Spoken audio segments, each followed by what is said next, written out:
After 11 years, Miriam Cole had learned to read wealth by its dirt. She could tell a great deal about a family before she ever introduced herself. The way laundry piled in corners spoke of schedules no one could keep.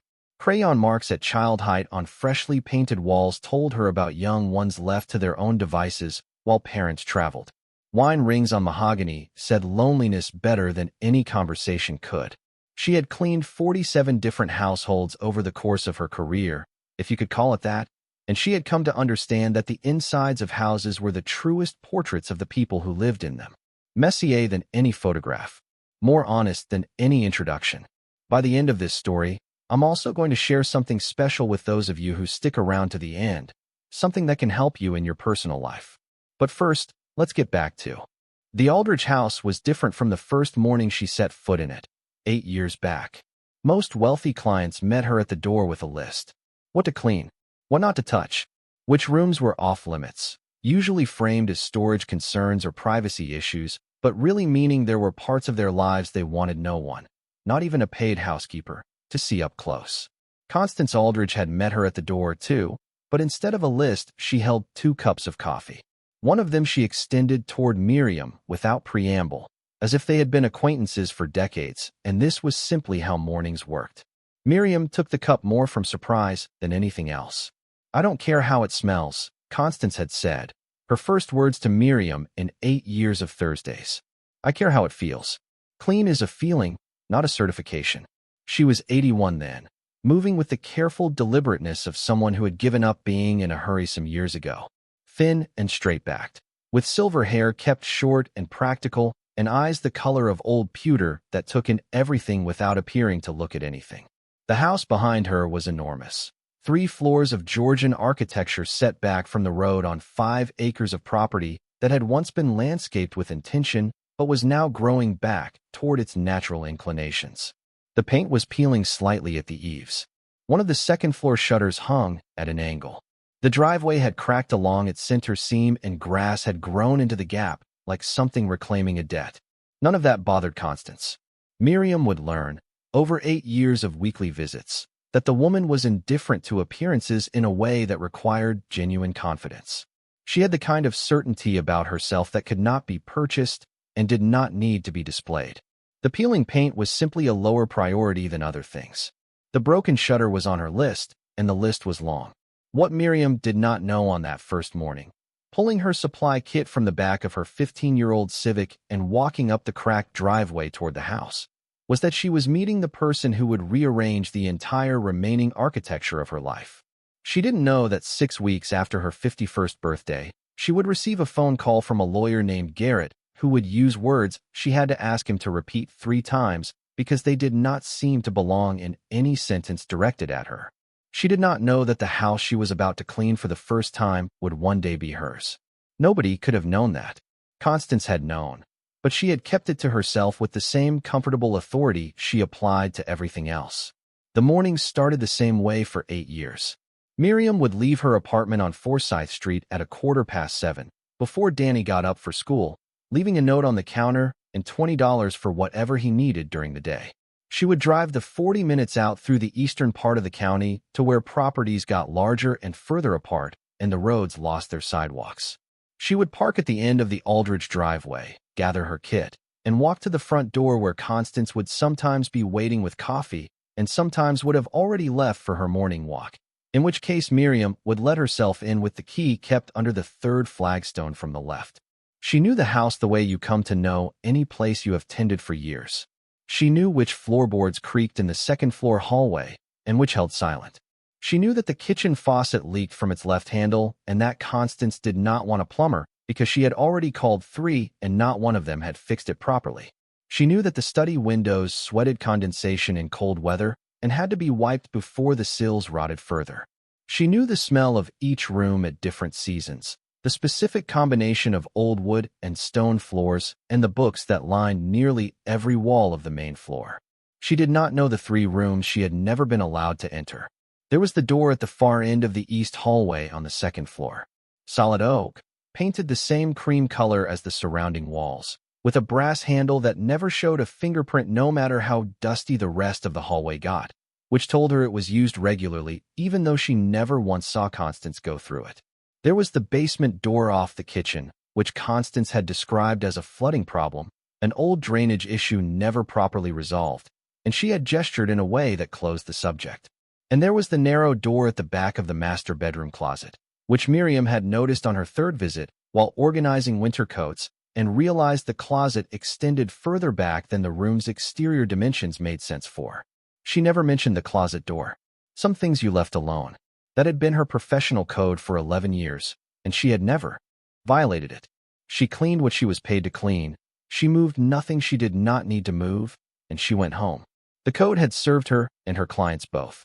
In 11 years of cleaning other people's houses, Miriam had developed a set of professional ethics more precise than anything written in any contract she had signed.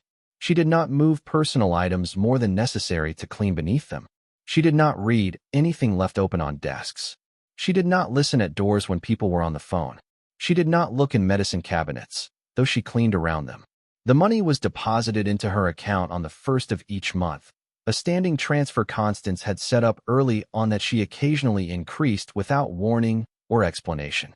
Miriam would notice the increase when she checked her balance at the ATM outside the grocery store on Prescott, and she would feel the particular mix of relief and something harder to name that came from unexpected kindness arriving at the exact moment you had stopped expecting it. She had been 40 years old when she started cleaning houses, and it was not what she had planned. Victor Cole had been a careful man in most respects.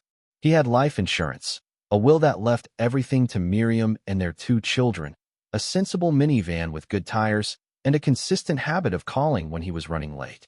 None of that had mattered on the evening of March 14th, 11 years ago, when a driver who had been awake for 22 consecutive hours ran a red light at the intersection of Maple and 6th and struck Victor's driver's side door at 43 miles per hour. He died before the ambulance arrived. The insurance was enough to cover the funeral, a few months of bills, and 1 semester of Jade's college tuition before it ran out. Miriam had been working part-time as a receptionist at a physical therapy clinic and thinking about going back to school herself once Danny was a little older. Those plans dissolved the way certain things dissolve, completely, leaving no visible residue.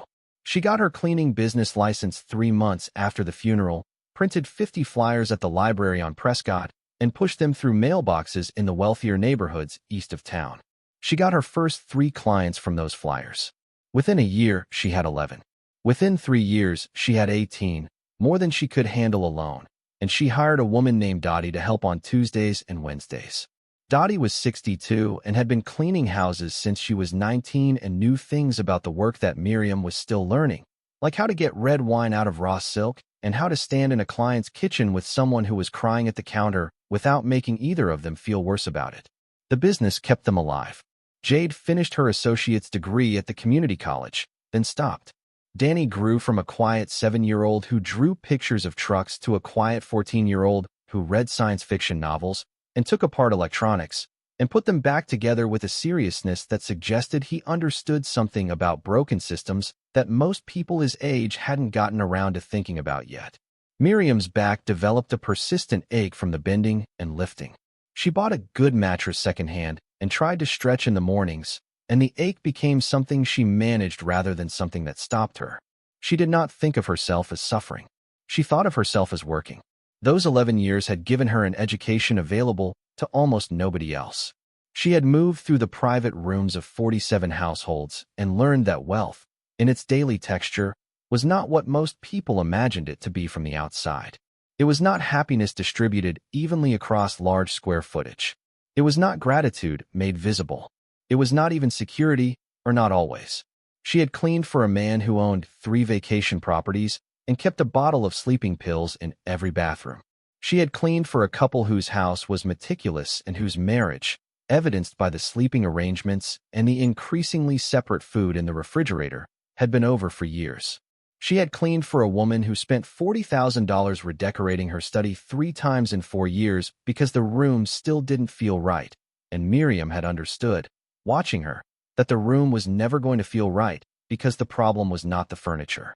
The people who worked for a living seemed to believe that the people who did not worry about money spent their energy on something better.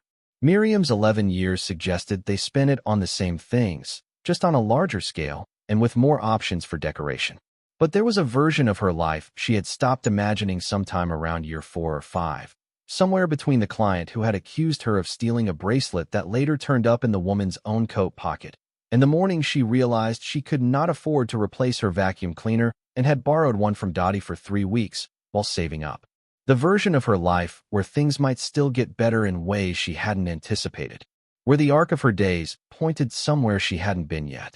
She stopped imagining that, and she told herself it was maturity, and mostly she believed it. Constance Aldridge was the exception to most of the rules Miriam had built around herself. Miriam had not expected a friendship with any of her clients. The relationships were professional, structured, the kind of connection built on specific tasks and clear expectations. She knew things about these families that they would have been embarrassed to know she knew. She was, in the way of all domestic workers, partly invisible in their lives. She came and went and left things clean, and that was the exchange. She preferred it that way. Constance had not preferred it that way. The old woman had a habit, particularly in the last 4 years as her health had begun its slow and quiet retreat, of positioning herself in whatever room Miriam was cleaning and talking. Not about her health, which she never discussed. Not about the past, not the way older people sometimes did, cycling back through their best years with a kind of homesickness. Constance talked about the world, about things she had read, about the nature of value, a subject on which she had strong and somewhat unusual opinions, about what a person owed the people who came after them. She would settle into the wing-back chair near the study window with a cup of tea and watch Miriam work and speak in the measured, self-interrupting way of someone whose thoughts had outpaced their willingness to rest. Money is the laziest language humans have, Constance said once. The easiest shorthand for what a thing is worth. The trouble is the shorthand is almost always wrong. Miriam had kept working, running a cloth along the windowsills. What's a better language? Constance thought about this for a long moment. Behavior. What someone does when no one is counting. Miriam thought about that sentence for weeks afterward, turning it over on the drive home, in the shower, in the space before sleep. She thought about what her behavior said about her, what it had said about Victor, about her clients over the years, about Constance herself. She began, cautiously, to talk back. Not about her own life, not at first. She talked about what she observed, the things she noticed in houses that told her about the people who lived there. She described a client's medicine cabinet organized with military precision that contradicted the chaos of every other surface in the house, and Constance had laughed, a real laugh, surprised out of her. She described a house where every room was beautiful and color-coordinated and immaculate except for one small corner of the youngest child's bedroom, which had never been cleaned because the child had asked once, very specifically, that it not be touched, and Miriam had honored that. The single unkempt corner of a perfect house, the one true thing in the whole building. Constance had leaned forward for that one. Over 8 years, those Thursday morning conversations had become the part of Miriam's week she thought about most. She would not have called it friendship, at least not out loud, not where the word could be examined and found presumptuous. The distance between their lives was too great, the asymmetry too obvious. But there was something honest in that house that she had not found many other places since Victor died, and she had come to rely on it in ways she would only fully understand once it was gone. She had learned, over those 8 years, certain things about Constance's past. Not through direct disclosure. Constance was not a person for autobiography, but through the accumulated deposits of reference and implication. She had worked for over 20 years as a dealer in art and rare collectibles, moving between New York, Geneva, and Hong Kong at a time when that circuit required both genuine expertise and a tolerance for rooms full of people who measured themselves against each other. She had brokered transactions between collectors who had more money than discernment and sellers who had the opposite problem. She had an eye, she said once, for what would matter in 20 years, which was the only eye worth having in that business. She stopped dealing in her early 60s, and when Miriam once asked, carefully, why, Constance had been quiet for a long time before saying that she had grown tired of watching things she loved be acquired by people who loved only the owning. The walls of the house had been bare for as long as Miriam had been coming. She had always noted it as an absence. She was aware, in the final year or so, that Constance was not well. The old woman said nothing directly. She was not a person who cataloged her own decline in conversation. But she moved more carefully now, sat down faster than she used to.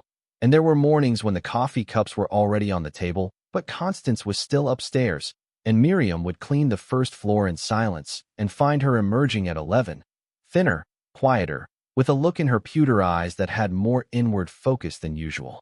She also began, in that last year, saying things that felt less like conversation and more like the careful recording of something that mattered. "You've been here 8 years, she said one Thursday, watching Miriam dust the shelves of the study. "That's a long time to know a house." Miriam said yes, it was. "You know the rooms that don't change. The ones I use every day?" Constance's voice had a particular quality that morning, deliberate and unhurried, like someone reading from a document they had prepared. "You've never asked about the ones you haven't seen." Miriam set down her cloth. "I figured they weren't my business." Constance was quiet for a moment. "No, they weren't." She looked at the bookshelves with the expression of someone reviewing a decision already made. "They weren't your business then." The last time Miriam saw her was a Thursday in October. Constance was in the wingback chair when Miriam arrived, which was unusual because she almost always came to the door. The coffee was already there, cooling slightly. Constance watched her put down her kit and take off her jacket, and then said, without preamble, "I've been thinking about what a person owes to other people." Miriam sat in the opposite chair, something she rarely did this early. She waited. "You've been coming to this house for 8 years, Constance said. "And before you, the only person who came inside was my lawyer twice a year and the grocery boy once a week." She paused.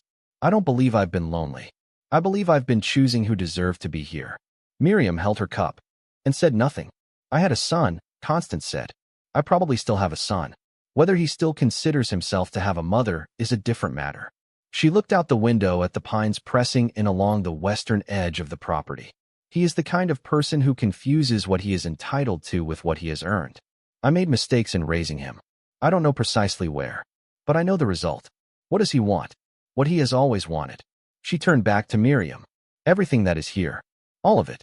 He would flatten this house and sell the land before the earth was cold." A pause.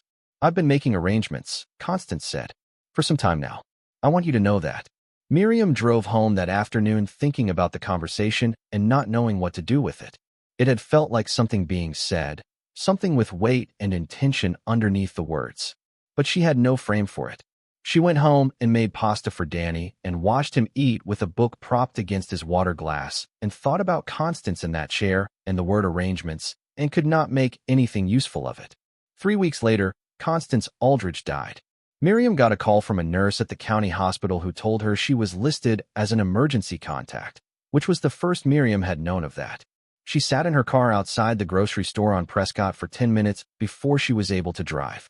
She received a second call 4 days after that from a man named Howard Garrett, an attorney in the city, who told her that Constance Aldridge had amended her will 14 months prior and that Miriam was named as the sole beneficiary of the Aldridge property on Tidewater Road, including the house, the outbuildings, and all personal property contained therein. Miriam asked him to repeat it. He repeated it. She asked him what the property taxes were. He told her the annual figure, which was more than 4 months of her income. She thanked him, which was the reflexive politeness of someone who does not yet understand what has happened to them. And she hung up and sat at her kitchen table until Danny came in from school and asked what was for dinner. The call started 3 days after Garrett sent the formal documentation. Her sister Brenda called from Cleveland and said she thought Miriam should be careful because these situations, meaning inheritances from wealthy strangers, were usually more complicated than they appeared. She said she had read about situations like this. She did not specify which situations, but her tone made clear she considered them cautionary. Jade came over on a Sunday and stood in the kitchen with her arms crossed and told her mother she was making a mistake. "You're going to move into that old woman's house," Jade said. "By yourself, with Danny." "Why?" Miriam looked at her daughter. "Because she left it to me." "She left it to you because you cleaned it." Jade's voice carried the specific exasperation of someone who believes they are being reasonable. "That doesn't mean you're supposed to actually move in. What else would I do with it?" "Sell it." Her voice sharpened. "You could sell it and have money. Real money. You wouldn't have to clean houses anymore." The property had an assessed value. Miriam knew the number. But the assessed value and the actual sale value in that market were different things, and the will had conditions attached that Garrett had walked her through carefully. She could not sell for 3 years. The estate was structured to hold and, at the end of the 3-year period, release fully to her with no conditions. Constance had not wanted the property sold. She had wanted it to be lived in. Whatever her reasons, she had been careful about that. You can't sell it anyway, Miriam said. Not yet. Jade absorbed this. Of course you can't. She shook her head. This woman left you a property you can't sell that costs more to maintain than you make in a year, and you're treating it like a gift. Miriam thought about Constance in the wingback chair. I think she did. The people at her church mentioned it carefully, in the way of good-natured concern that is really doubt wearing a pastoral face. More than one person suggested the old woman might not have been fully herself at the end. One man, a deacon Miriam had respected for years, told her he hoped she knew what she was getting into, that he'd hate to see it all fall apart on her. He said it the way you say something when you already believe it will. Her neighbor Mrs. Dix, 3 doors down the hallway on Forsyth, asked at the mailboxes whether it wasn't a lot to take on, this big house, at her age, and alone. She used the phrase at her age with the gentle insistence of someone who had been waiting for an occasion to use it. Miriam was 51. She had been scrubbing other people's floors at 51. She was not sure what age had to do with anything. The woman who ran the alteration shop on Prescott, where Miriam had taken Danny's school clothes for repairs for years, told her she had heard about the house and that she admired Miriam's courage. She said courage in a way that sounded like it meant something close to recklessness. People from all corners of her life, Miriam found, had opinions about what she ought to do with a thing they had not seen and did not understand. She listened to all of it and did not argue and did not explain, because she had learned over 11 years of cleaning other people's houses that the people who called something worthless were usually the people who hadn't looked carefully enough. She put her apartment on notice the 2nd week of November. Brenda called again and said she was worried. Jade helped her pack 4 boxes of kitchen things and 3 boxes of clothing and did it in silence except for twice. When she said mom in the particular tone that meant she was not done expressing her concerns, only pausing them. Danny carried boxes to the rental truck with the measured enthusiasm of someone who had already decided this was going to be interesting and was conserving his reaction for the right moment. They pulled up the Tidewater Road driveway on a Saturday morning in mid-November, gray sky pressing low over the pines along the property's western edge. The house sat at the end of the drive the way Miriam had seen it every Thursday for 8 years, 3 floors, that one shutter still hanging slightly off its track, the paint peeling at the upper eaves. She had always seen it as the place she worked. She stood in the driveway now and tried to see it as the place she lived, and the adjustment was stranger than she had anticipated. Danny stood beside her and looked up at it. It's bigger than I thought. You've seen pictures. Pictures don't do big things justice. He was right about that. The house was just over 6,000 square feet, and Miriam had cleaned approximately 4,000 of them over 8 years, the main floor and most of the second, which had meant living for years with the knowledge that the other 1,000-odd square feet were a closed question. She had always been a person who respected closed questions. She was not sure that was going to be possible anymore. The inside smelled the way it always had, old wood and stone and the faint warmth of a house that had been heated even in vacancy, because Garrett had told her the estate was maintaining the utilities until the transfer was complete. She walked through the front hall and into the main sitting room and stood in it with her hands in her coat pockets, feeling the house around her the way you feel a coat you have borrowed for years and are now being told belongs to you. The furniture was all there. Constance's chairs, the reading lamp beside the wingback, the bookshelves along the east wall of the study. The kitchen table sat exactly as it always had, and on the drying rack beside the sink were 2 coffee cups, turned upside down, washed. Miriam stood and looked at those cups for a long moment, not moving. Danny was already working his way through the house with the specific focus of a 14-year-old whose primary interest in any new space is its structural logic. He moved from room to room, opening doors, examining wall corners, looking up at ceilings. By the time Miriam had walked through the kitchen and back, he had gone up the main stairs and come down again. There are rooms up here that are locked, he said. I know. More than 1. 3, she said. I was never allowed in them. He looked at her steadily, processing this. Now you live here. Miriam took off her coat and hung it on the hook by the front door, where she had always put it before she started her Thursday cleaning. Yes, she said. Now I live here. They unloaded the truck in the afternoon. It took 3 hours, and when they were done their things sat in the front hall and the kitchen and looked exactly as incongruous as she had known they would. A second-hand sofa she had owned for 9 years. Boxes of Danny's books and taken apart electronics.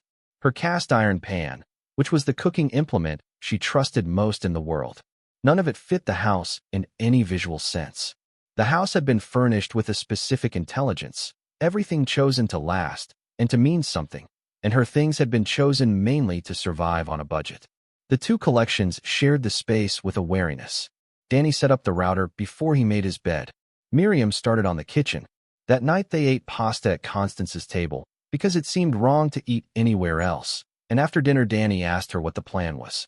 He was 14 and asked about plans with the regularity of someone who had learned early that adults didn't always have them and liked to know where the adults in his vicinity stood on that question. The plan, Miriam said, is that we live here. We figure out what needs doing. We do it. What about the locked rooms? She set down her fork. We earn them. Danny looked at her for a moment, working this out. Okay. The first week was establishment. She found the furnace in the utility room off the kitchen, the same old oil burner she had been aware of for 8 years, a model she had always meant to ask Constance about replacing and never had. It ran steadily, if a little loudly. The water was on. The electricity worked throughout most of the house. The one wing of the second floor had a circuit that tripped repeatedly, and she taped a note to the breaker box to remind herself to call someone about it. She found where Constance had kept the cleaning supplies, the same closet she had always used, and the supplies were mostly the same brand she had been bringing herself each Thursday, which felt like something, recognition or instruction, she wasn't sure which. She noticed, in the first few days, things she had never noticed before. Not from carelessness. She had been thorough in her cleaning, methodical and professional over 8 years. But there is a difference between seeing a space as the space you maintain and seeing it as the space you inhabit. When you live in a place, you notice different things. You notice how light moves, how sounds carry between rooms, how a house reveals itself over long hours rather than during the compressed efficiency of a cleaning visit. The main staircase had 47 steps from the base to the third floor landing, and the 13th and 28th both had a slight depression in their centers, not structural damage, just wear, the trace of someone walking the same path thousands of times. She found herself counting them on the third morning and then standing at the top thinking about the number of times Constance had climbed them alone. The study on the main floor, which she had cleaned weekly for 8 years, felt different now that she was living in it. She had always registered it as a room with many books and a large desk and a window facing the garden. She saw now that the books were not random accumulation. They were organized by a system she did not immediately understand, not alphabetically, not by subject in any conventional way, but according to some arrangement that seemed to mean something specific to the person who had organized them. She stood in front of one shelf for a long time on the 4th morning and tried to trace the logic of it. She couldn't, but she noted it. She noted it the same way she had noted, over 8 years of Thursdays, the things about the house that did not quite align with what she would have expected. The basement door that Constance called a flooding problem, but that had, along its lower edge, a weather strip that looked recent rather than old. The east hallway door that collected no dust on its handle no matter how long between her visits. The dimensions of that closet in the master bedroom, which were wrong for the room. She noted it the same way she had noted, over 8 years of Thursdays, the things about the house that did not quite align with what she would have expected. The basement door that Constance called a flooding problem, but that had, along its lower edge, a weather strip that looked recent rather than old. The east hallway door that collected no dust on its handle no matter how long between her visits. The dimensions of that closet in the master bedroom, which were wrong for the room. She had not thought about any of these things at the time, because her job had not been to think about them. The house also had an unusual internal logic she was only beginning to perceive. The radiators throughout were old, but they worked, and they worked well enough that Miriam found herself wondering when they had last been serviced. She checked the utility closet on the main floor and found a maintenance log in a binder on the shelf, dates and notations in handwriting she did not recognize, running from the 1980s forward. The last entry was from 14 months ago. Someone had been maintaining this house carefully for a very long time, not just keeping it running, but attending to it with the regularity of someone who expected it to outlast them. She looked at that binder for a long time. Her job was different now. Before we find out what happened next in the story, I want to take a brief moment to speak directly to anyone watching who might be going through their own sudden, overwhelming transition. If you are navigating a bitter divorce, the loss of a spouse, or a financial shock, you know the hardest part isn't just the money. It's not knowing what to do first. That is exactly why we created the Phoenix Blueprint. It is a practical, step-by-step guide for starting over. It doesn't have fluffy affirmations or vision boards. It is a tactical survival manual. It gives you the exact checklist for the first 48 hours, including the one rule you must follow. Do not make any decision you cannot reverse. It includes the Found Money worksheet, showing you exactly how to check state databases because 1 in 7 Americans actually has unclaimed money waiting for them right now. It even gives you word-for-word boundary scripts to use when family members pressure you for money or try to make decisions for you. You can get the entire guide right now for just $17. If you're watching on your TV, just pull out your phone, open your camera, and scan the QR code on the screen right now. If you're on a computer or phone, click the top link in the description. You don't have to figure this out alone. Now, let's get back to the story. Danny was the one who found it first. He was examining the study bookshelves on the 7th day, not reading the books, but looking at the arrangement with the same focused attention he brought to anything systematic. When he stopped and crouched down toward a section of the lower shelf near the corner where the north and east walls met, he spent a few minutes with his face close to the books, then stood up. "Mom, come here." He pointed to the bottom shelf, a row of identically bound volumes in dark green cloth covers. She had always assumed they were encyclopedias or legal reference books. She had dusted the tops of them every Thursday for 8 years. He pulled one from the shelf, and she saw immediately that it was not a book. It was a facade. The spine and cover were real cloth, real binding, gold-printed letters reading Volume 12 in a font designed to match a set that probably existed somewhere. But the inside was solid wood with cloth glued over it to suggest pages from the outside. Danny counted the false volumes along that bottom shelf. 11 of them, end to end, covering roughly 3 feet of bookcase. He ran his hand along the back of the shelf where they had been, and his fingers found a seam, thin as a blade, running vertically along what she had always assumed was the back wall of the unit. He pressed on it. Nothing happened. He pressed at a different point. Nothing. He stepped back and looked at the shelf with the expression he used when a piece of electronics was not behaving as expected. Then he examined the 11 false volumes more carefully. 10 had identical spines except for the volume number. The 11th, in position 7 of 11, had a spine that differed slightly in its binding texture. He took it out and turned it over. The front cover was hinged. It opened to reveal a small recessed latch beneath, the kind that required a quarter turn. He looked at Miriam. She looked at the latch. "Go ahead," she said. He turned it. The section of bookcase swung inward on a pivot she could not see, moving quietly on well-maintained hinges, opening a gap in the wall approximately 2 feet wide and 5 feet tall. Cold air came out of it, the specific cold of a space that did not get sunlight. Beyond the gap was darkness and a smell she could not name immediately, mineral and dry and faintly metallic, like the smell of old vaults and old buildings. Danny went for the flashlight he had started keeping in his back pocket since they moved in, on the theory that any house this size and this old would have places that needed flashlights. He was right about that. He shone it into the opening. Behind the false section of bookcase was a passage, narrow and functional, running parallel to the study's north wall. About 8 feet in, the passage opened into a larger space, a room, its full dimensions unclear from the angle of the beam. She could see shelving along the walls, or something like shelving, sturdy wooden structures built against the stone. And on the shelves, arranged with the same care that characterized every other aspect of Constance's house, were shapes. Large rectangular shapes, covered in canvas cloth that had gone gray with age but remained intact. A dozen of them, at least. Perhaps more. She stood in the doorway of the passage and looked in and felt the hairs along her arms rise under her sleeves. The shapes were large. Whatever lay on those shelves was roughly the size of doors or large windows. each covered in its canvas, each sitting in a fitted groove in the wooden rack as if it had been built for exactly that purpose. The shelving was not improvised. It had been constructed with care, angled slightly so the objects rested without touching the wall behind them. "Mom," Danny said, his voice careful in a way that suggested he was working to keep it that way. "I see it. What do you think those are?"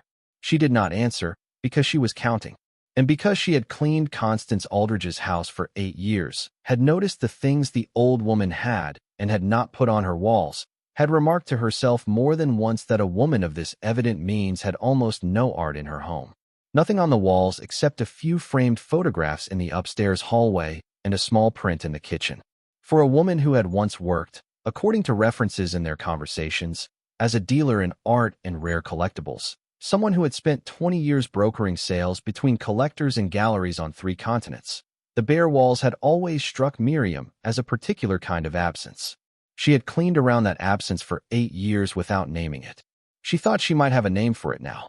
She was still standing 4 steps into the passage when she heard a car pull up the driveway. Not Jade, who would have texted. Not Garrett, who would have called. The engine was larger than she was accustomed to, and it stopped with the particular ease of a driver who knew the property, who had parked in this driveway before.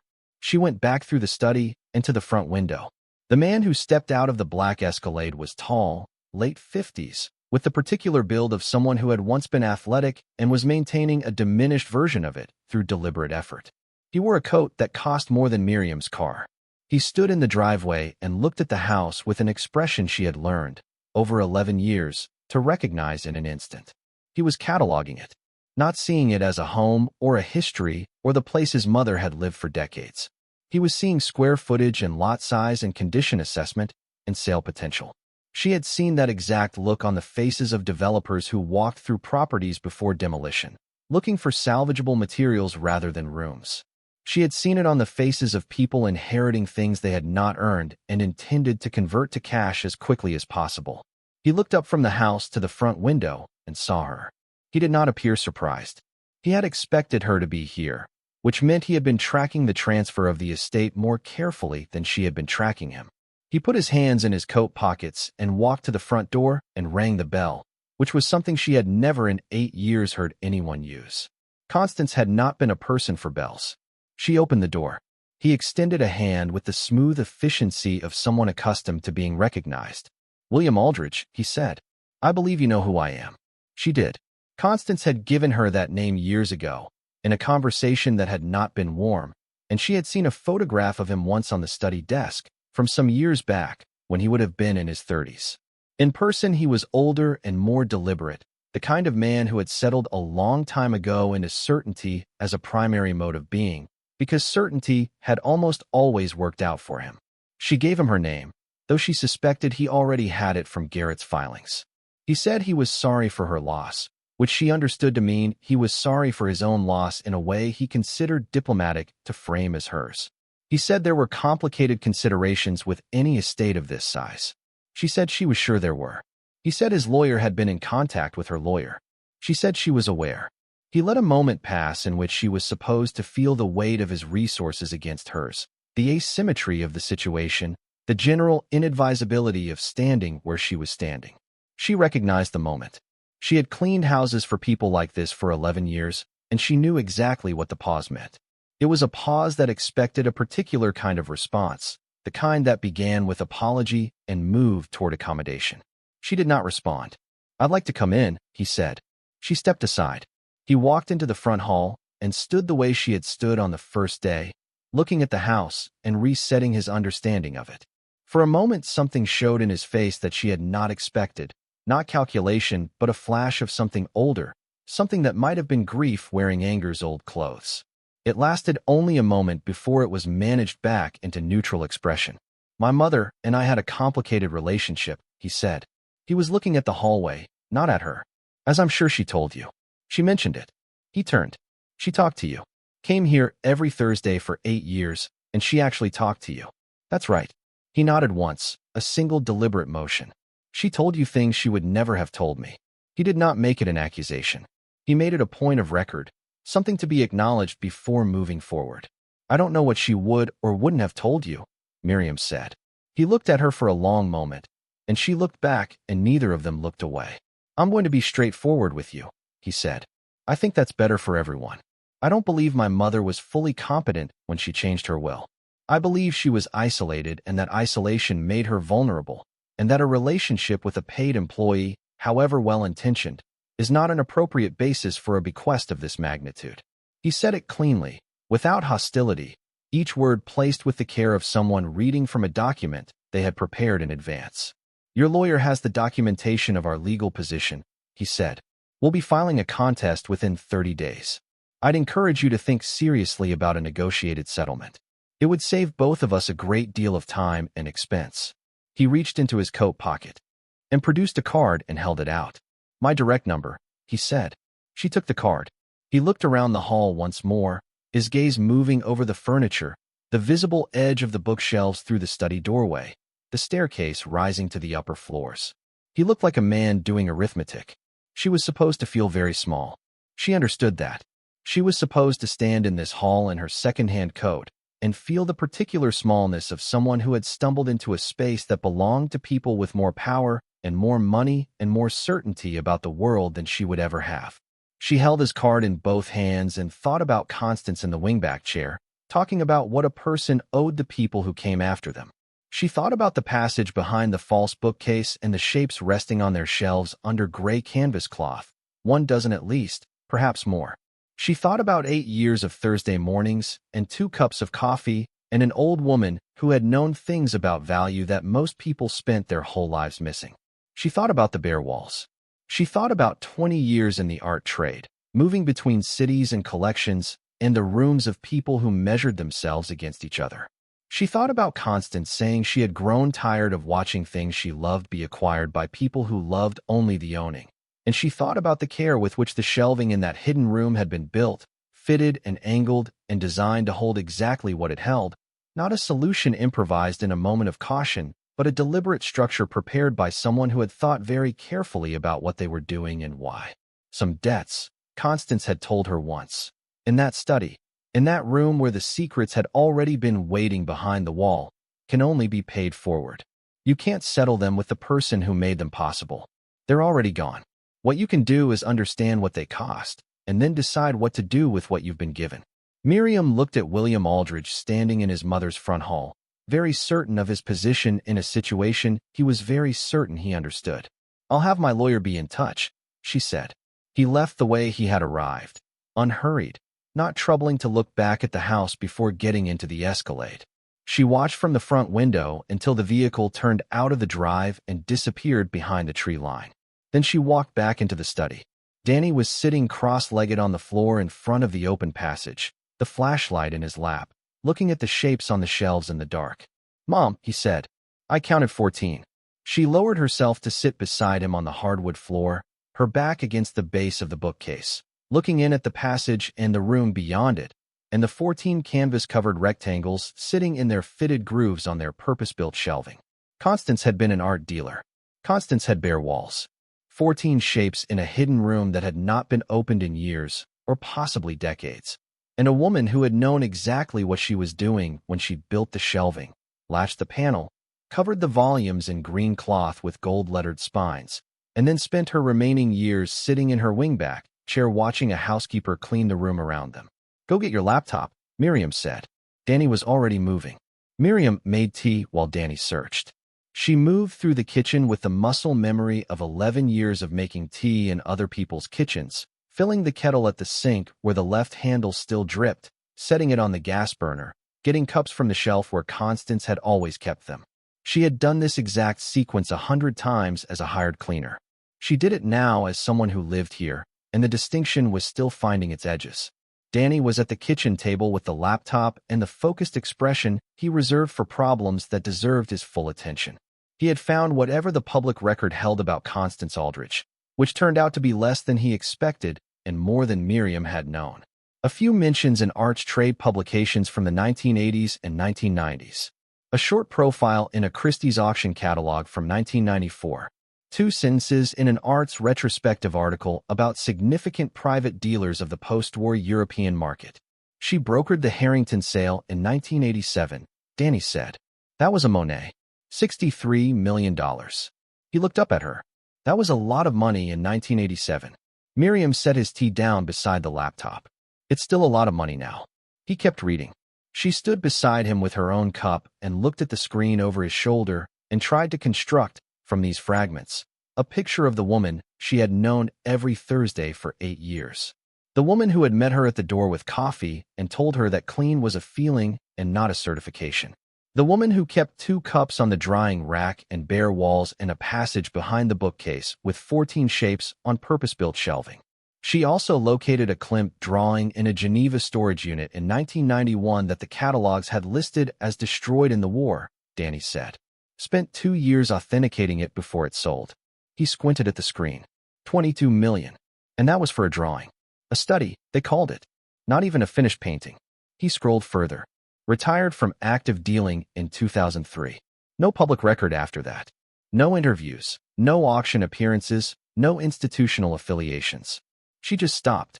Miriam thought about what Constance had said, the one time she had come close to explaining herself directly, that she had grown tired of watching things she loved be acquired by people who loved only the owning. She didn't retire, Miriam said. She stopped selling. Danny looked at her. His 14-year-old face held a patience she had not known she was. Raising into him, the patience of someone who understood that the difference between 2 ways of saying a thing could matter enormously. The passage stayed closed that night. Miriam made this decision not out of fear, but out of respect. Whatever was in that room had been waiting for years. It could wait one more night while she understood more of what she was walking into. She closed the hidden panel, replaced the false volumes on the shelf, and sat in the study until well past midnight reading everything Danny had found and following it to whatever it connected to, one article to another, one name to the next.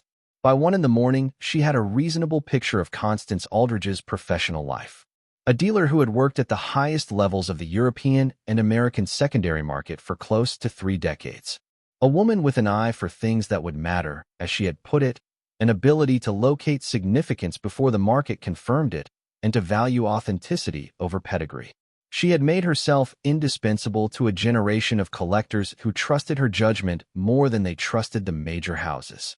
She had also, in the final years of her active career, developed a reputation for being difficult, for turning down consignments she found ethically questionable, for refusing to broker sales to buyers whose methods she did not respect, regardless of what those buyers were prepared to pay. The Christie's profile from 1994, written while she was still practicing, described her in a single phrase that Miriam read 3 times. Constance Aldridge, it said, believes that where something ends up matters as much as what it is worth, which in this business makes her either admirable or impossible to work with depending on who is asking. Miriam turned the laptop off and sat in the study in the dark for a while longer, listening to the house settle, thinking about that sentence. She fell asleep in the wingback chair and woke up at 6 with a stiff neck and the feeling, not unpleasant, of having spent the night in the right place. Danny was already awake. He was at the study door in his socks with his hair at its morning angles and his flashlight in his hand. He had the look of someone who had been waiting a reasonable amount of time and was prepared to wait a little longer if necessary, but preferred not to. She stood up, stretched, and nodded at the bookcase. He turned the latch.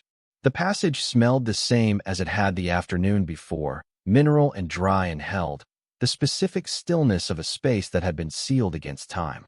Miriam stepped through with her own flashlight now, a larger one she had found in the kitchen utility drawer where Constance had kept spare bulbs and batteries, with the same quiet foresight that characterized everything else about how she had maintained this house. The room beyond the passage was approximately 14 feet wide and perhaps 20 feet long, running parallel to the study's north wall and extending back beneath what she calculated was the base of the main staircase. The ceiling was low, 7 feet at most, and lined with what she recognized, after a moment, as climate control panels, small discrete units set into the ceiling at intervals, the kind used in conservation storage. They were not running. The power to them had been cut off at some point, but the fact that they existed told her everything she needed to know about the care with which this room had been prepared. The shelving lined 3 walls. Wooden construction, substantial, each unit fitted with angled grooves to hold the canvases upright with their faces forward, separated by padded dividers so they could not touch each other. The canvas covers, she saw now in better light, were not ordinary canvas. They were fitted, made to measure, finished at the edges with a binding that kept them from fraying. Someone had sewn them. Someone who knew what they were protecting. She counted again, with the flashlight steady. 14. 12 of the shapes were on the shelving. 2 of the largest leaned in padded frames against the far wall, their size apparently too great for the standard grooves. Danny moved to the nearest shelved shape on the left wall, the smallest of the 14, and looked at Miriam. She nodded. He lifted the canvas cover from the bottom, working carefully, and folded it back over the top.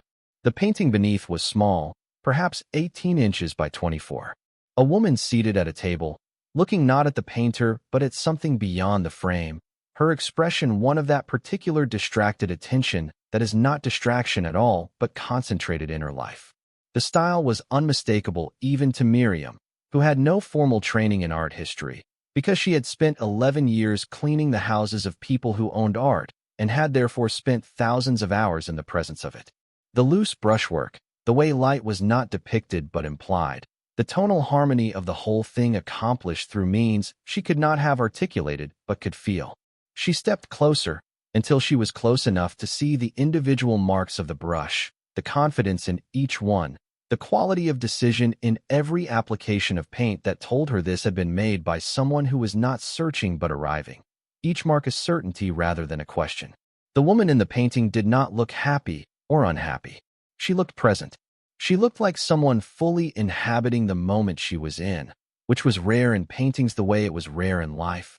And Miriam understood, standing in front of it in a basement room with a flashlight and her 14-year-old son beside her, why Constance had refused to sell this to someone who would have sealed it away. She stood in front of it for a long time. Danny said nothing. He had the sense, which she appreciated in him more than she ever told him, of when silence was the right choice. It was not a famous painting.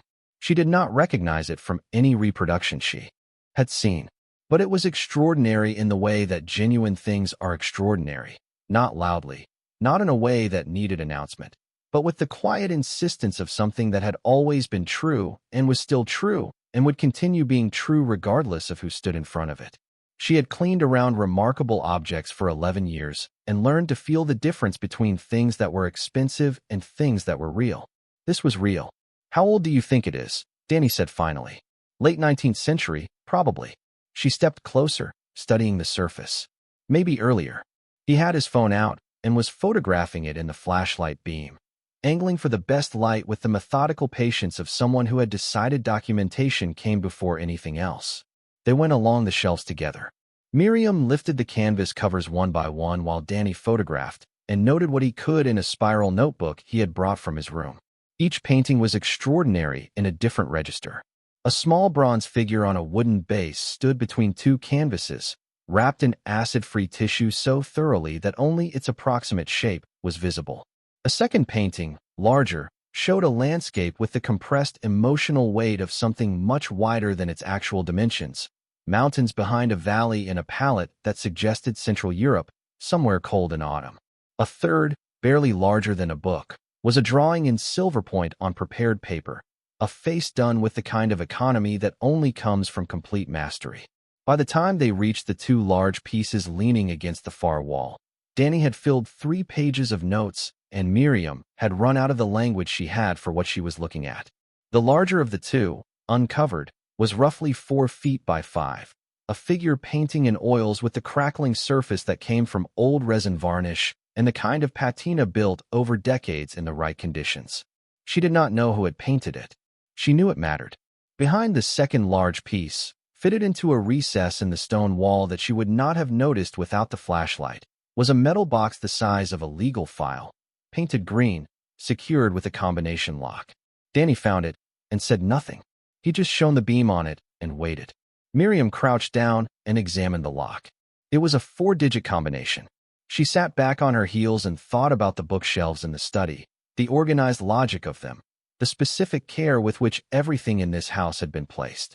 She thought about the fact that Constance had maintained a maintenance log for the house's system since the 1980s, that she had sewn fitted covers for each canvas, that she had built climate controls into this room and connected them to a circuit she had apparently disabled carefully when she knew she would no longer be there to oversee them. Nothing in this house had been left to chance. What would she use? Danny said. The year the house was built, Miriam said. Or a year that meant something to her. Danny went back through the passage to the study and came back 3 minutes later with his laptop and a note he had written while reading the night before. The house was built in 1931. He looked at the lock. Or she was born in 1928. Miriam tried 1931. The lock released on the second try. Inside the box were 3 things. A manila envelope sealed with red wax impressed with an A. A small leather journal, dark blue, with Constance's name embossed on the cover in gold letters worn to a ghost. And a single index card, written in Constance's hand, with a name and a phone number. Dr. Eleanor Park, private conservation consultant. Below the number, in the same careful script, Constance had written, "She knows everything. Call her when you're ready. Tell her Constance sent you." Miriam held the index card and felt the full weight of it. This had been prepared. The box, the card, the number.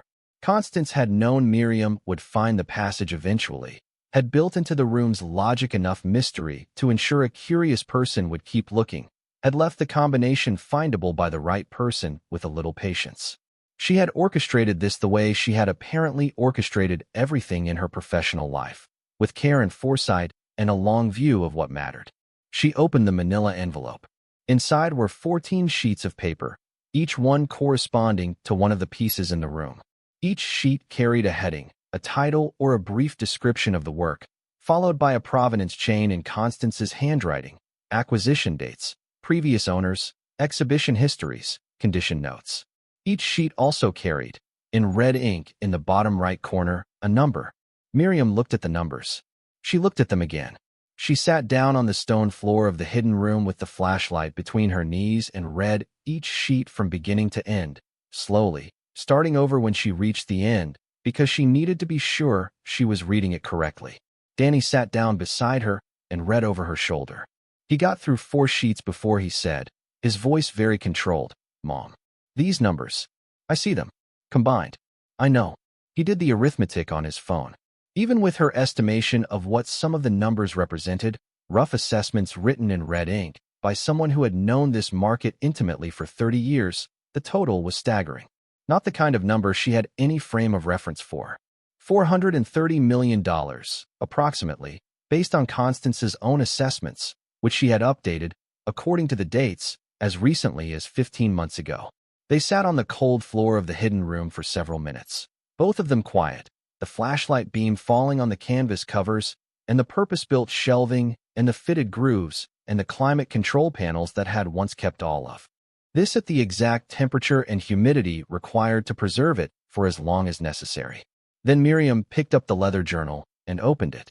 The first entry was dated January 2010. Constance's handwriting, cramped with age by that point, but still precise.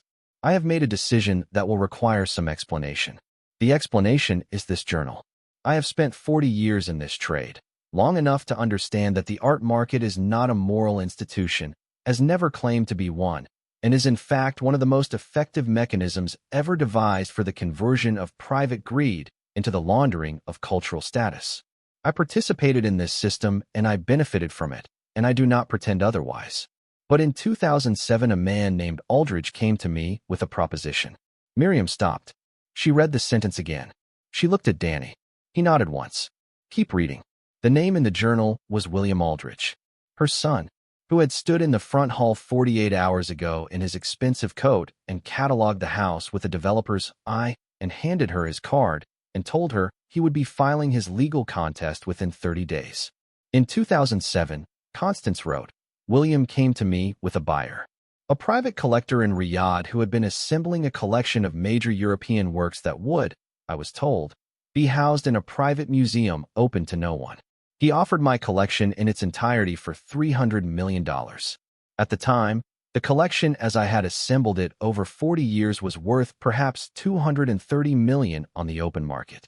He was offering me 30% above current value on the condition that I sell everything, the complete collection, simultaneously, to a single buyer, and that I provide no further provenance documentation to any other party. $300 million. I told him no. He told me I was being sentimental, which I took as the insult he intended it to be. He then told me he had consulted the family lawyers and that the collection, having been assembled in part during the years of my marriage, might be subject to claims from the family trust. He said this without raising his voice, which I give him credit for. Threats delivered with composure are more effective than threats delivered with heat. I told him to consult whatever lawyers he chose. He told me he had a very long memory. She read on. The subsequent entries in the journal documented what followed over the next 3 years, a sustained legal campaign by William, through the family trust's lawyers, to establish a partial claim on the collection on grounds that some of its acquisitions had been funded through the family estate rather than Constance's independent income. The claim had no merit.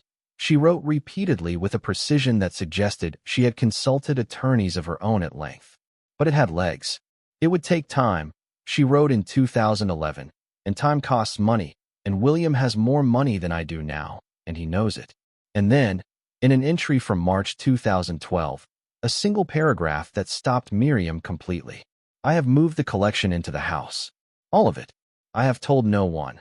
Not the insurers, not the lawyers, not the auction houses who have been calling about several of the pieces for years. The collection does not, as far as any record shows, exist in any accessible location. William cannot pursue in court what he cannot prove exists. I am aware that this is not a long-term solution. It is a holding action. When the right person comes, they will find what I have left here, and they will understand what to do with it. I am old enough to understand that the right person cannot be predicted or planned, only prepared for. Miriam closed the journal. The hidden room was silent except for her own breathing and Danny's beside her. Outside, through the stone and wood and plaster of the house above them, she could hear the faint wind moving through the pines along the western edge of the property. She had come here every Thursday for 8 years and cleaned around all of this, and gone home to Forsyth Street and eaten pasta at her kitchen table and thought she knew this house. She had not known anything. Danny picked up the index card with the phone number. Eleanor Park, he said. Should we call? Miriam stood up, brushing dust from her jeans. Yes. She called from the kitchen, standing at the window overlooking the back garden where frost had taken the last of what might once have been grass. The phone rang 4 times. A woman's voice answered, measured and alert, the voice of someone accustomed to being called about serious things. Dr. Park, my name is Miriam Cole. I'm calling from Constance Aldridge's house on Tidewater Road. She told me to say she sent me. A long pause. Then Eleanor Park said, in a tone that held both relief and something else Miriam couldn't immediately name, I've been waiting for this call for 3 years. How much have you found so far? Eleanor Park arrived the following morning in a dark green Volvo that was 20 years old and apparently indifferent to weather. She was 64, medium height, with the kind of practical appearance that came from spending decades in rooms where appearance was not the point. She carried a leather case that held, as she explained matter-of-factly when Miriam asked, ultraviolet lamps, a loupe, cotton gloves, a moisture meter, and a portable spectrometer she had modified herself. She also carried, in an interior pocket of her coat, a copy of Constance's collection catalog from 1998, which she had owned for 26 years. She walked through the front hall without looking at anything except the study, and when Miriam opened the bookcase panel, she went through the passage first with her own flashlight, moving with the assurance of someone who knew exactly where she was going. She stood in the center of the hidden room for a full minute before she said anything. She kept them, Eleanor said. When William's lawyers started applying pressure in 2010, I told her to find a bank vault somewhere, pay the insurance, fight it legally. She told me she had a better idea. I didn't know this was the better idea.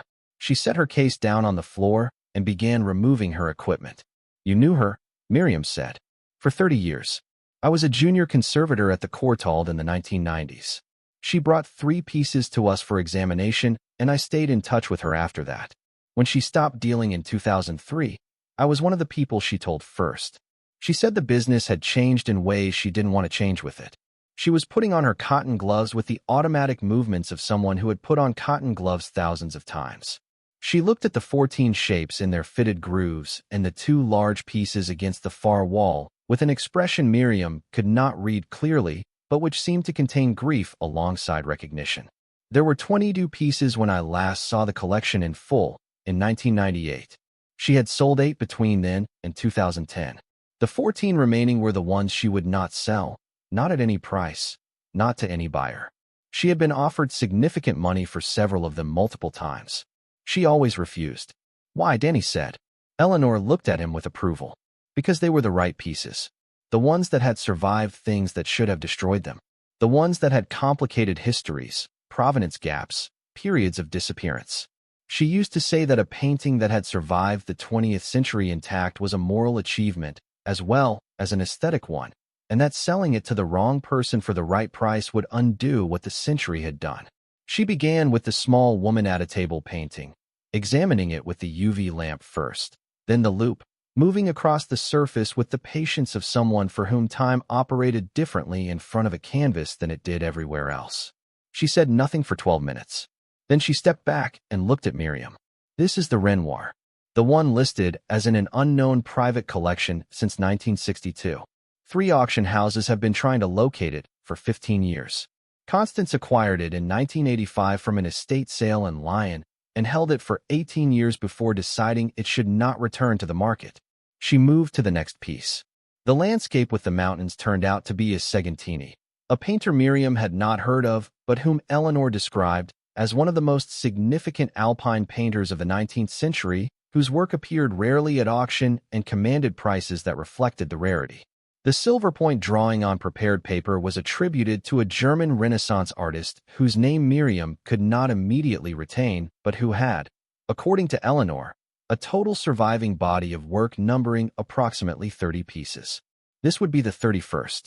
She paused at a 4th piece, a canvas roughly 2 feet square, which showed a coastal scene that could have been the south of France or the northern Mediterranean in a palette of intense blues and a structural confidence in how the space was divided that made Eleanor lower her loupe and stand back and look at it as a whole for a moment before she leaned in again.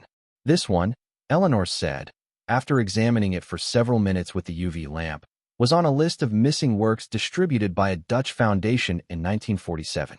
Its last documented owner was a shipping merchant in Amsterdam who died in 1944 under circumstances the records don't specify clearly. She said it plainly, without drama, which made it more rather than less. 1 of 4, Miriam said, thinking of what Eleanor had told her on the phone. 1 of 4, Eleanor agreed. The one we have yet to trace a family for. She covered it again with the canvas cloth, carefully, the way you would cover something you intended to return to. She worked through the afternoon without stopping. Danny photographed everything Eleanor touched and took notes from Eleanor's verbal observations in the careful shorthand he had apparently been developing for years, the private notation system of someone who had taught himself to record information efficiently. He asked questions when he had them and was quiet when he didn't, and Eleanor answered each question with the directness of someone who respected his intelligence enough not to simplify. By the time the light through the passage indicated late afternoon, Eleanor had examined 11 of the 14 pieces and made notes on each. She sat on the floor of the hidden room with her back against the shelving and Miriam's tea, which Danny had brought through the passage in careful hands, and said without preamble that she would need 2 more days for a complete examination, but could speak to the aggregate now if Miriam wanted. Tell me, Miriam said. Eleanor listed them, not all by name. Some of the attributions would require additional verification she was not prepared to do with a loupe and a UV lamp in a basement passage. But her working estimate of the collection, based on comparable sales and current market conditions, was between $400 and $460 million. She said it the way a doctor reads a result, clearly and without inflection, because inflection would not help and clarity might. Miriam heard the number and felt nothing change in her immediately. It was too large for immediate processing. It was a number from a different scale of life entirely, the kind of number that existed on museum fundraising materials and corporate acquisition headlines, not in the basement passage of a house on Tidewater Road bought for $20 a week in cleaning fees over 8 years. Danny said, writing in his notebook without looking up, so the whole thing, all 14 pieces. That's what's in these walls. Eleanor looked at him. That is what is in these walls. He kept writing. And William Aldridge wanted to sell them in 2007, and she said no. He wanted to sell them for $300 million to a private buyer who would have sealed them away from every museum and scholar and viewing public for the indefinite future. Eleanor's voice was steady. Constance didn't object to the money. She had no sentimental attachment to poverty. She objected to the destination. She objected to these things being taken out of the world. The call from Garrett came that evening. After Eleanor had gone to her hotel in the county seat 40 minutes away with her photographs and her notes and a promise to return the following morning. Miriam was in the kitchen. Danny was at the table doing homework with the quiet efficiency of someone who had made a deal with himself to do the ordinary things, even in the middle of extraordinary circumstances. Garrett's voice carried apology underneath its professional composure. I've received copies of the legal filing from Aldridge's attorneys. They're moving faster than I anticipated. The challenge is based on 3 grounds, he explained. Competency, undue influence, and a claim that the property was, at the time of the will amendment, subject to a pre-existing lien under the family trust's investment agreements. The 3rd ground was the dangerous one. Unlike the first 2, which required judgment and interpretation, a documented lien would be a factual matter. Either it existed or it did not. If William could produce documentation of a financial instrument that gave the family trust a claim on the property or its contents, the will contest became considerably more complicated. What's the likelihood the lien claim is real? Miriam said. Garrett was quiet for a moment. Constance kept excellent records. I've reviewed the property documentation going back to the 1980s. I find no evidence of any trust lien. But that doesn't mean one wasn't manufactured. Manufactured. He paused again, more carefully this time. Aldridge has resources. People with resources sometimes have paperwork that predates the event it purports to document. I'm not making an accusation I can't support. I'm telling you to be careful. After she hung up, Miriam sat at the kitchen table and thought about William in the front hall with his developer's eye and his measured threats, and the card with his direct number. She thought about the fact that he had come the day after she moved in, which meant he had been tracking the property transfer in real time.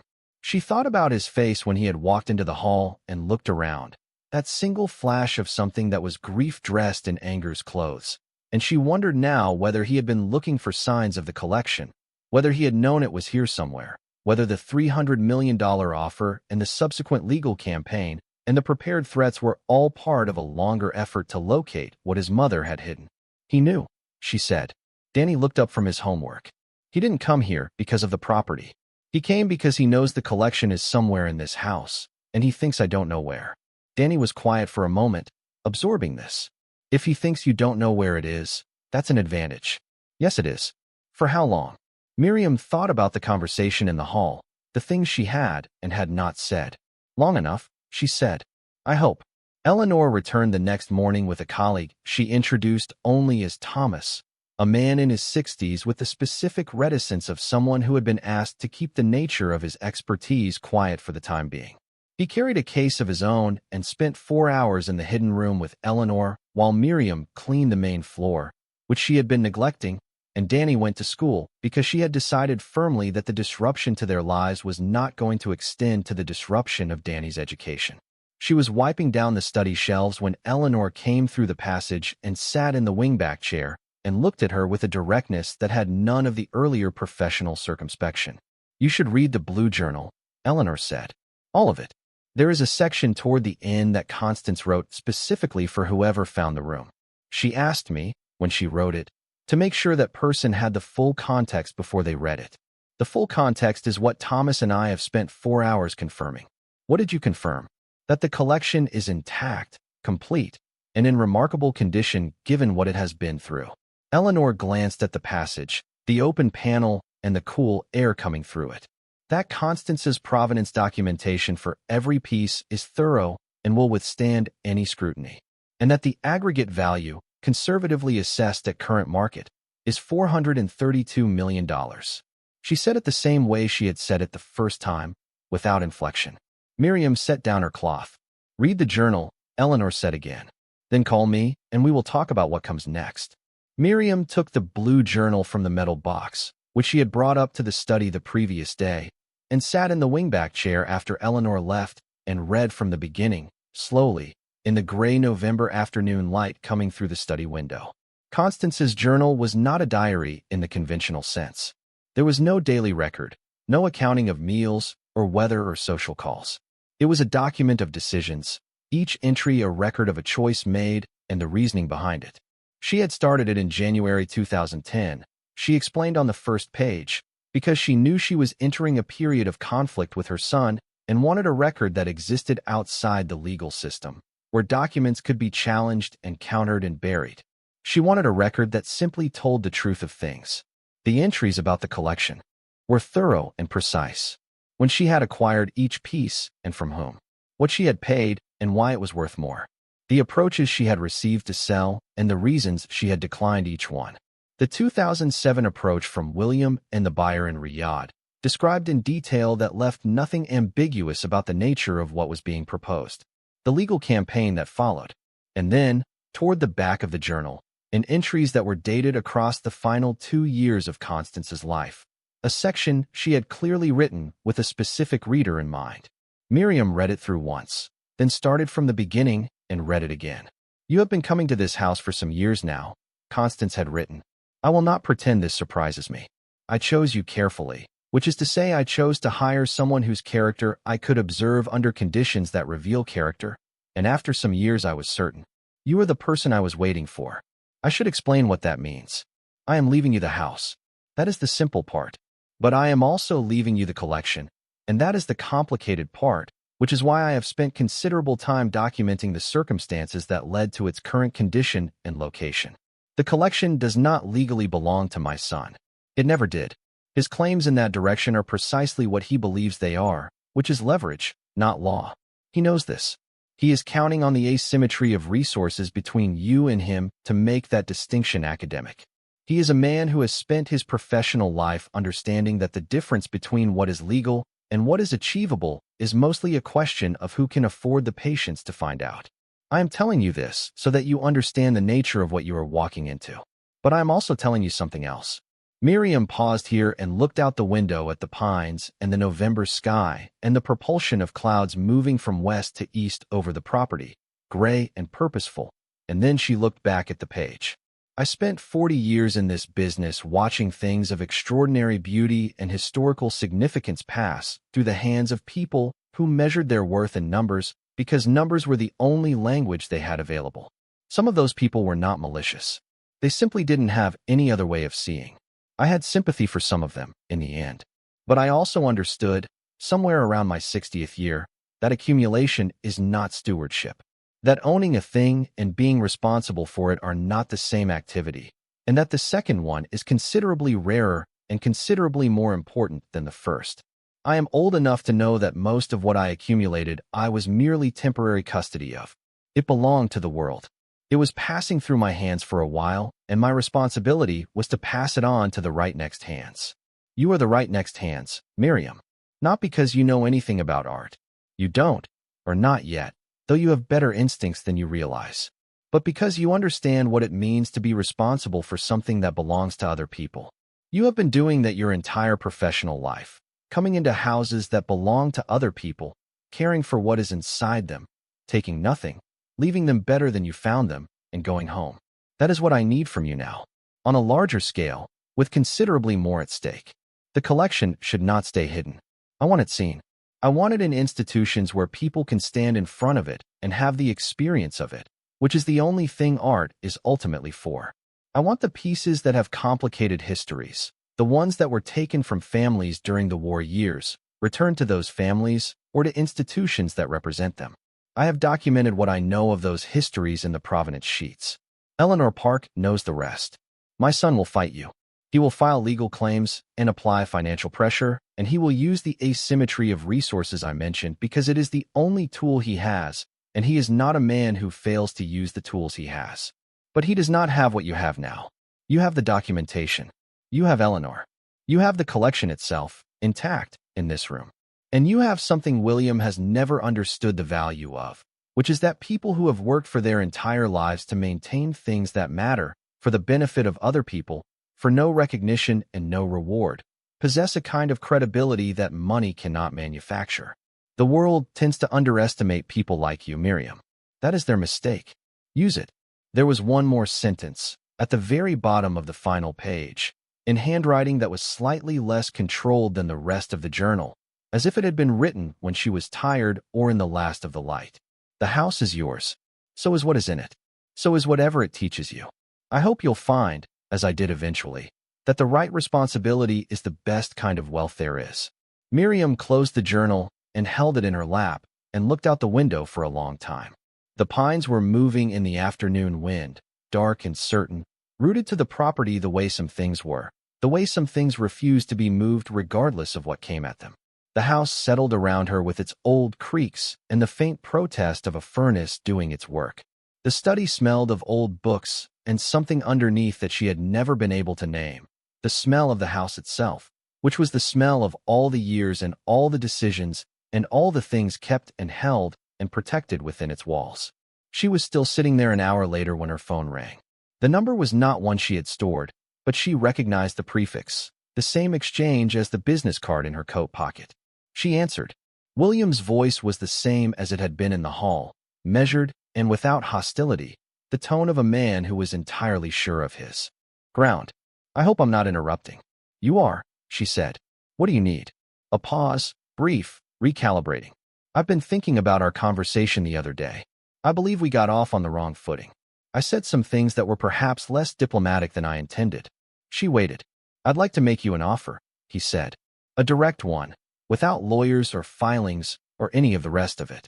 I think that's better for both of us. What kind of offer? The house, he said, and everything in it. Settled value. No contest, no timeline requirements. $3 million, transferred within 30 days of signing. You walk away from a situation that is going to cost you more than you can afford to fight, and you have enough money to establish yourself properly wherever you choose to go. Miriam looked at the blue journal in her lap, the last page, the slightly unsteady handwriting of a woman who had known exactly what she was setting in motion. $3 million, she said. I believe that's a very fair figure given the complexity of the legal situation. She thought about $432 million on purpose-built shelving in a room behind her bookcase. She thought about Constance's line about the asymmetry of resources and the difference between what was legal and what was achievable. She thought about what it meant to know something that the person threatening you believed you did not know. She thought about the fact that William had called her directly, without lawyers, at 7 p.m, 2 days after filing a legal contest, and 1 day after Eleanor Park had been inside this house for 7 hours. He didn't know she had found the room, but he suspected someone had been here looking. Mr. Aldridge, she said, I'm going to need you to go through my lawyer. His tone shifted by a very small amount, too controlled to be called anger, but no longer quite what it had been. I think you're making this harder than it needs to be. I think I'm making it exactly as hard as it needs to be. She hung up. She sat in the wingback chair in Constance Aldridge's study, in a house that had cost her nothing and might cost her everything, and was in the process of becoming the truest thing in her life. And she held the blue leather journal and listened to the wind in the pines and felt something she had not felt in a long time come back to her like a current switched on in a room that had been dark for years. She did not have a name for it immediately. After a moment, she realized it was what purpose felt like when it arrived unannounced, when it turned out to have been waiting in a place you had been tending carefully for years without understanding why. She picked up her phone and called Eleanor Park. We need to talk about the pieces with the complicated histories, Miriam said when Eleanor answered. The ones that went through the war years. The ones you mentioned. Eleanor was quiet for a moment, and then she said, yes. I've been thinking about those, too. There are 4 pieces in that room that were removed from Jewish families in Europe between 1938 and 1943. Constance traced the provenance on all 4. She documented everything. She was going to return them herself, but she ran out of time. Miriam looked out the window at the dark. How far did she get? She found 3 of the 4 families. Eleanor's voice was careful. The 4th she was still working on when she died. Can you finish it? That's what I've been waiting to be asked. Then that's where we start, Miriam said. Before the valuations, before the attorneys, before any of the rest of it. That's where we start. A silence. And then Eleanor Park said something Miriam had not expected, a break in the professional composure that she had maintained through 2 days of examination and measurement and clinical assessment. Constance would have liked you, she said. She told me once, maybe the year before she died, that she had found someone who understood what she understood about care and responsibility, and that she was beginning to make arrangements. I didn't know what she meant then. I think I understand it now.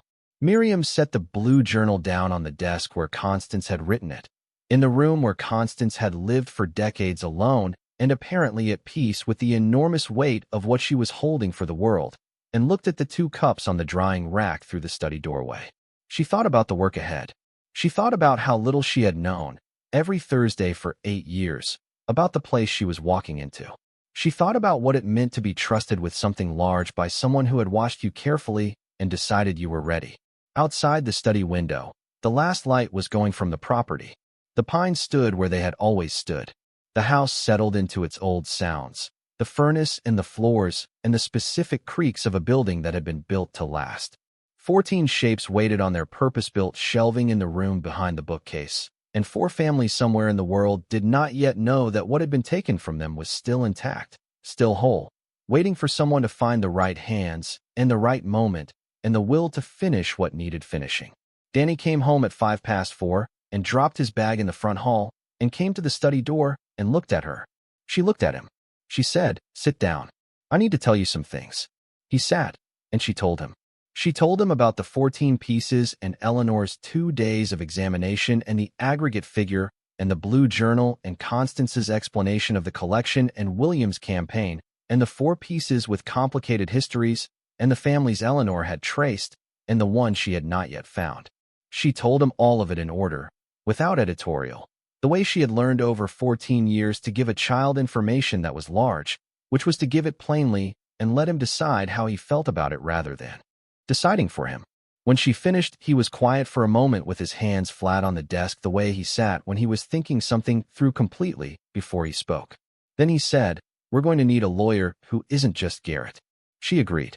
"We're going to need someone who knows about this kind of art law, provenance claims, restitution, estate challenges." She agreed again.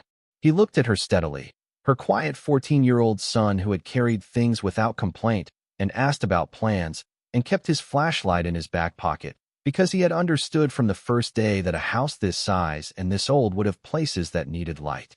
"Then we need to start tonight," he said. "Yes," Miriam said. "We do." Eleanor gave them the name. She called back 20 minutes after Miriam reached her that evening and said there was an attorney in New York named Philip Sato who had spent 30 years doing nothing but art law, provenance disputes, and restitution claims. He had represented 3 families in successful recovery actions against major European institutions. He had argued twice before international arbitration panels. He knew the difference between a manufactured lien and a legitimate one from the first page of a document, and he had known Constance Aldridge by reputation since the 1990s, had in fact been on the opposing side of a negotiation with her in 2001 over the provenance of a 16th-century panel painting, and had found her, he told Miriam when she called him the following morning, to be the most formidably prepared person he had encountered in 40 years of practice. He listened to Miriam for 20 minutes without interrupting. Then he said, "Send me everything you have. Provenance sheets, the blue journal, the maintenance logs, the property records, and a copy of the will amendment with the original date stamp. And give me the inventory Eleanor did with Thomas. I want the condition notes and the working valuations." She sent it all that evening. He called back in 48 hours. "The lien claim," he said, "is fabricated. The document Williams' lawyers filed shows a registration date of 2008, but the instrument it references, a trust amendment instrument, does not appear in the county records for that year or any surrounding year. Someone created it recently and backdated the registration. That is not a legal strategy. That is fraud." His voice was the same throughout, the same measured pace, neither outrage nor performance, just assessment. He said the estate contest on competency grounds would fail. Constance had amended her will 14 months before her death. She had done so through Garrett, who was her attorney of record, who had known her for 20 years and would testify to her full capacity. The journal and its dates, the correspondence with Eleanor, the provenance updates she had made 15 months before she died, all of it documented a woman operating with precision and clear intent until very close to the end. The undue influence claim, he said, was the only one that would get any traction in front of a sympathetic judge, and even that required William to establish that Miriam had exerted some form of pressure or manipulation on an isolated elderly woman. The Thursday cleaning visits, the professional relationship, the absence of any documented contact outside of those visits, all worked against that argument. What he could not guarantee was the timeline. These things take time, he said. William's firm will file motions and request continuances and do everything in its procedural power to make this expensive and slow. That is the strategy. Not winning, just exhausting you. Miriam said she understood. He asked if she did, specifically, in financial terms. She told him about the cleaning business, the 3 jobs, the 11 years. She told him what was currently in her account. He was quiet for a moment. Then he said, I'm going to take this on a modified retainer arrangement, given what's at stake. Constance's estate is covering the initial costs. She left a provision for legal defense of the will. Garrett has the documentation. You'll owe me nothing until the collection is formally placed and the estate settled. At that point, standard fees apply. She thanked him. He said not to thank him yet, that the work had barely started, and that she should keep the hidden room closed and tell no one outside the current circle about the collection's existence. William's threat was real and his resources were substantial. If he found out the collection was intact and documented and in the possession of someone who had already retained Philip Sato, his legal strategy would change. They needed time to build the case before that happened. She kept the bookcase panel latched.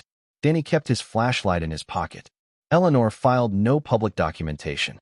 The house on Tidewater Road continued to look from the outside exactly as it had always looked, slightly unkempt, slightly isolated, the project of a widow who had perhaps taken on more than she understood. The second approach from William came not through a phone call, but through a man in a gray sedan who parked at the end of the driveway one Friday morning and sat there for 4 hours. He did not come to the door. He did not get out. He was still there when Miriam returned from the grocery store at 11 and still there when Danny got home from school at 3. By 4 o'clock he was gone. She called Sato. That's surveillance, Sato said. He's trying to establish a pattern. Whether you leave regularly, whether you have visitors, whether there's any observable activity that suggests you found something. Don't change your behavior. Go about your days. She went about her days. She cleaned the house. She repaired, with Frank Morrison's counterpart in this story, which was a neighbor up the road named Arthur who had helped fix the gutters and asked for nothing except occasional coffee, the rotted section of the back porch railing. She cooked dinner for Danny every night and sat with him at Constance's kitchen table and talked about school and about the books he was reading and about the things he was thinking through, which were broader and more considered than most adults gave him credit for. She called Dottie once a week, because Dottie had been the other person in her working life for 8 years and deserved to know that Miriam was all right, even if she could not yet explain the specific nature of what all right meant in her current circumstances. Dottie said, "You sound different. You sound like yourself." Miriam thought about that after she hung up. She thought about what it meant to sound like yourself and how long it had been since she had, and whether the version of herself she was sounding like now was the same one she had been before Victor died or someone she was in the process of becoming. She thought it might be the second thing. The fourth family occupied her evenings. Eleanor had traced 3 of the 4 wartime provenance questions to living descendants within a year of acquiring the pieces. The Dutch coastal painting was the remaining one. The last documented owner was a man named Hendrik de Vos, a shipping merchant in Amsterdam, whose records showed a collection of 43 artworks that had been seized from his residence in November 1942. The collection had been dispersed, some of it through German dealers, some through Swiss intermediaries, some of it simply lost in the movements of war. Most of it had surfaced eventually, at auctions, or in institutional collections, identified and restituted over the decades by the various international bodies that tracked these things. The coastal painting had not surfaced. It had not appeared at any auction, in any catalog, or in any institutional record since 1942, until Eleanor photographed it in Constance's hidden room in November. Hendrik de Vos had died in 1944. His wife, Marta, had survived the war and emigrated to Canada in 1947, dying in Montreal in 1989. They had had 2 children. The son had died without children. The daughter, Anna, had married a man named Brower and had settled in Ontario and had died in 2001. Anna had had 3 children. It was the 3 grandchildren of Hendrik and Marta de Vos that Miriam and Danny spent 3 weeks trying to find. Danny was the one who found the first thread.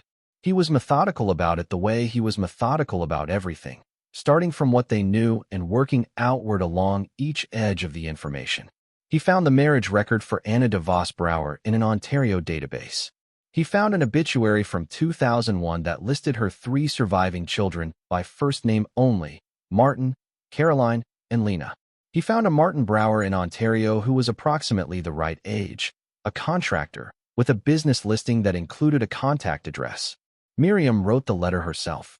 She worked on it over 4 evenings, writing it in longhand at Constance's kitchen table with the blue journal open beside her, wanting to get the tone of it right, because she understood that receiving a letter like this, out of nowhere, about a grandfather's painting lost 80 years ago, was not a small thing. It required honesty and care and a complete absence of the kind of language that sounds like it was written to protect someone from a lawsuit. She wrote that she had found a painting she believed had belonged to their grandfather. She wrote that she was not an attorney and was not representing any institution and had no financial interest in the outcome of what she was about to share with them. She wrote that she understood this would come as a significant surprise. She wrote that she was sorry for what their family had lost, and that she was trying to finish something that someone else had started. Martin Brower called her from Ontario on a Sunday morning in December, 2 weeks after she sent the letter. His voice was careful in the way of a man who had decided to be cautious before he decided what else to be. She told him everything she could. He listened without interrupting, the way his family apparently did, and when she finished he was quiet for a moment, and then said, "My grandmother talked about the paintings. Not all of them, but a few of them she talked about all her life. She described one of them as the painting of the sea that her father had hung in the dining room, because it made him feel like he was somewhere other than Amsterdam in winter. He said it the way someone says a thing that has been in the family a long time, worn smooth by repetition. Does that match what you have?" she asked. His voice, when he answered, was not entirely steady. "I think it might." Caroline and Lena were contacted, arrangements were made, and the question of the painting's return was put in Sato's hands, where it became part of the formal restitution claim and eventually part of the legal record that would prove useful in ways Miriam had not yet fully anticipated. Jade arrived on the Saturday before Christmas in a rental car with a bag she packed for 3 days, which was longer than she had ever stayed anywhere she had not been invited explicitly and formally. She walked up the Tidewater Road driveway the same way Miriam had walked it the first day, stopping partway to look up at the house, taking it in without the photographs to prepare her. She stood there for a moment longer than Miriam expected. Then she came inside. Miriam showed her the kitchen first, because the kitchen was the room she had made most completely her own. She showed her the furnace room and the repaired porch section and the study with its organized bookshelves. She showed her the second floor, the room she was slowly making habitable one by one, the new windows in the east bedroom, the repaired plumbing in the upstairs bath. She showed her the view from the third-floor landing, which looked out over the pine trees to the west and the cleared garden space below and, in the far distance, the faint line of hills that changed color with the weather. Jade stood at that window for a while. She said, "You've been working on this yourself." "With some help," Miriam said. "It's not falling apart." "No." Jade was quiet. She had her mother's way of being quiet, which was not the quiet of someone who had nothing to say, but the quiet of someone deciding whether what they had to say would serve. "I told you it would fall apart," she said. "I know. And I told you to sell it." She turned from the window. "I told you it was too much. That you were too old. That it made no sense." Miriam waited. "I was wrong," Jade said. She said it plainly, without editorial, the way difficult truths land when they've been held long enough. "I'm sorry I said those things." Miriam looked at her daughter, 31 years old, who had packed a bag for 3 days without being formally invited and driven 2 hours from the city in a rental car. "You came. I should have come sooner. You're here now." They stood at the third-floor landing window together and looked out at the property, the pines, and the gray December sky, and the cleared ground where something might grow in spring. Below them, somewhere in the house, Danny was at the kitchen table doing the thing he did every Saturday afternoon, which was work on a problem he had set himself. This week it was the provenance of the bronze figure in the hidden room, trying to trace it backward through exhibition records and dealer archives using the kind of methodical search that came naturally to him. He was 14 and had found a calling, which was early but not, Miriam suspected, premature. Some people knew what mattered to them before the world had the chance to tell them otherwise. She intended to let him keep knowing it. After dinner, when Danny was reading in his room and the house had settled into its evening sounds, Miriam brought Jade to the study, turned on the lamp, and opened the bookcase panel. She let her daughter go first. She watched Jade walk through the passage and into the room and stand in front of the shelved shapes in the flashlight beam, and she watched her lift the nearest canvas cover herself, without being told to, and stand in front of what was underneath. Jade was not someone who cried easily. She had not cried at Victor's funeral, had been instead the child who managed the practical things, the flowers, the cards, the food that people brought, the phone calls that needed returning.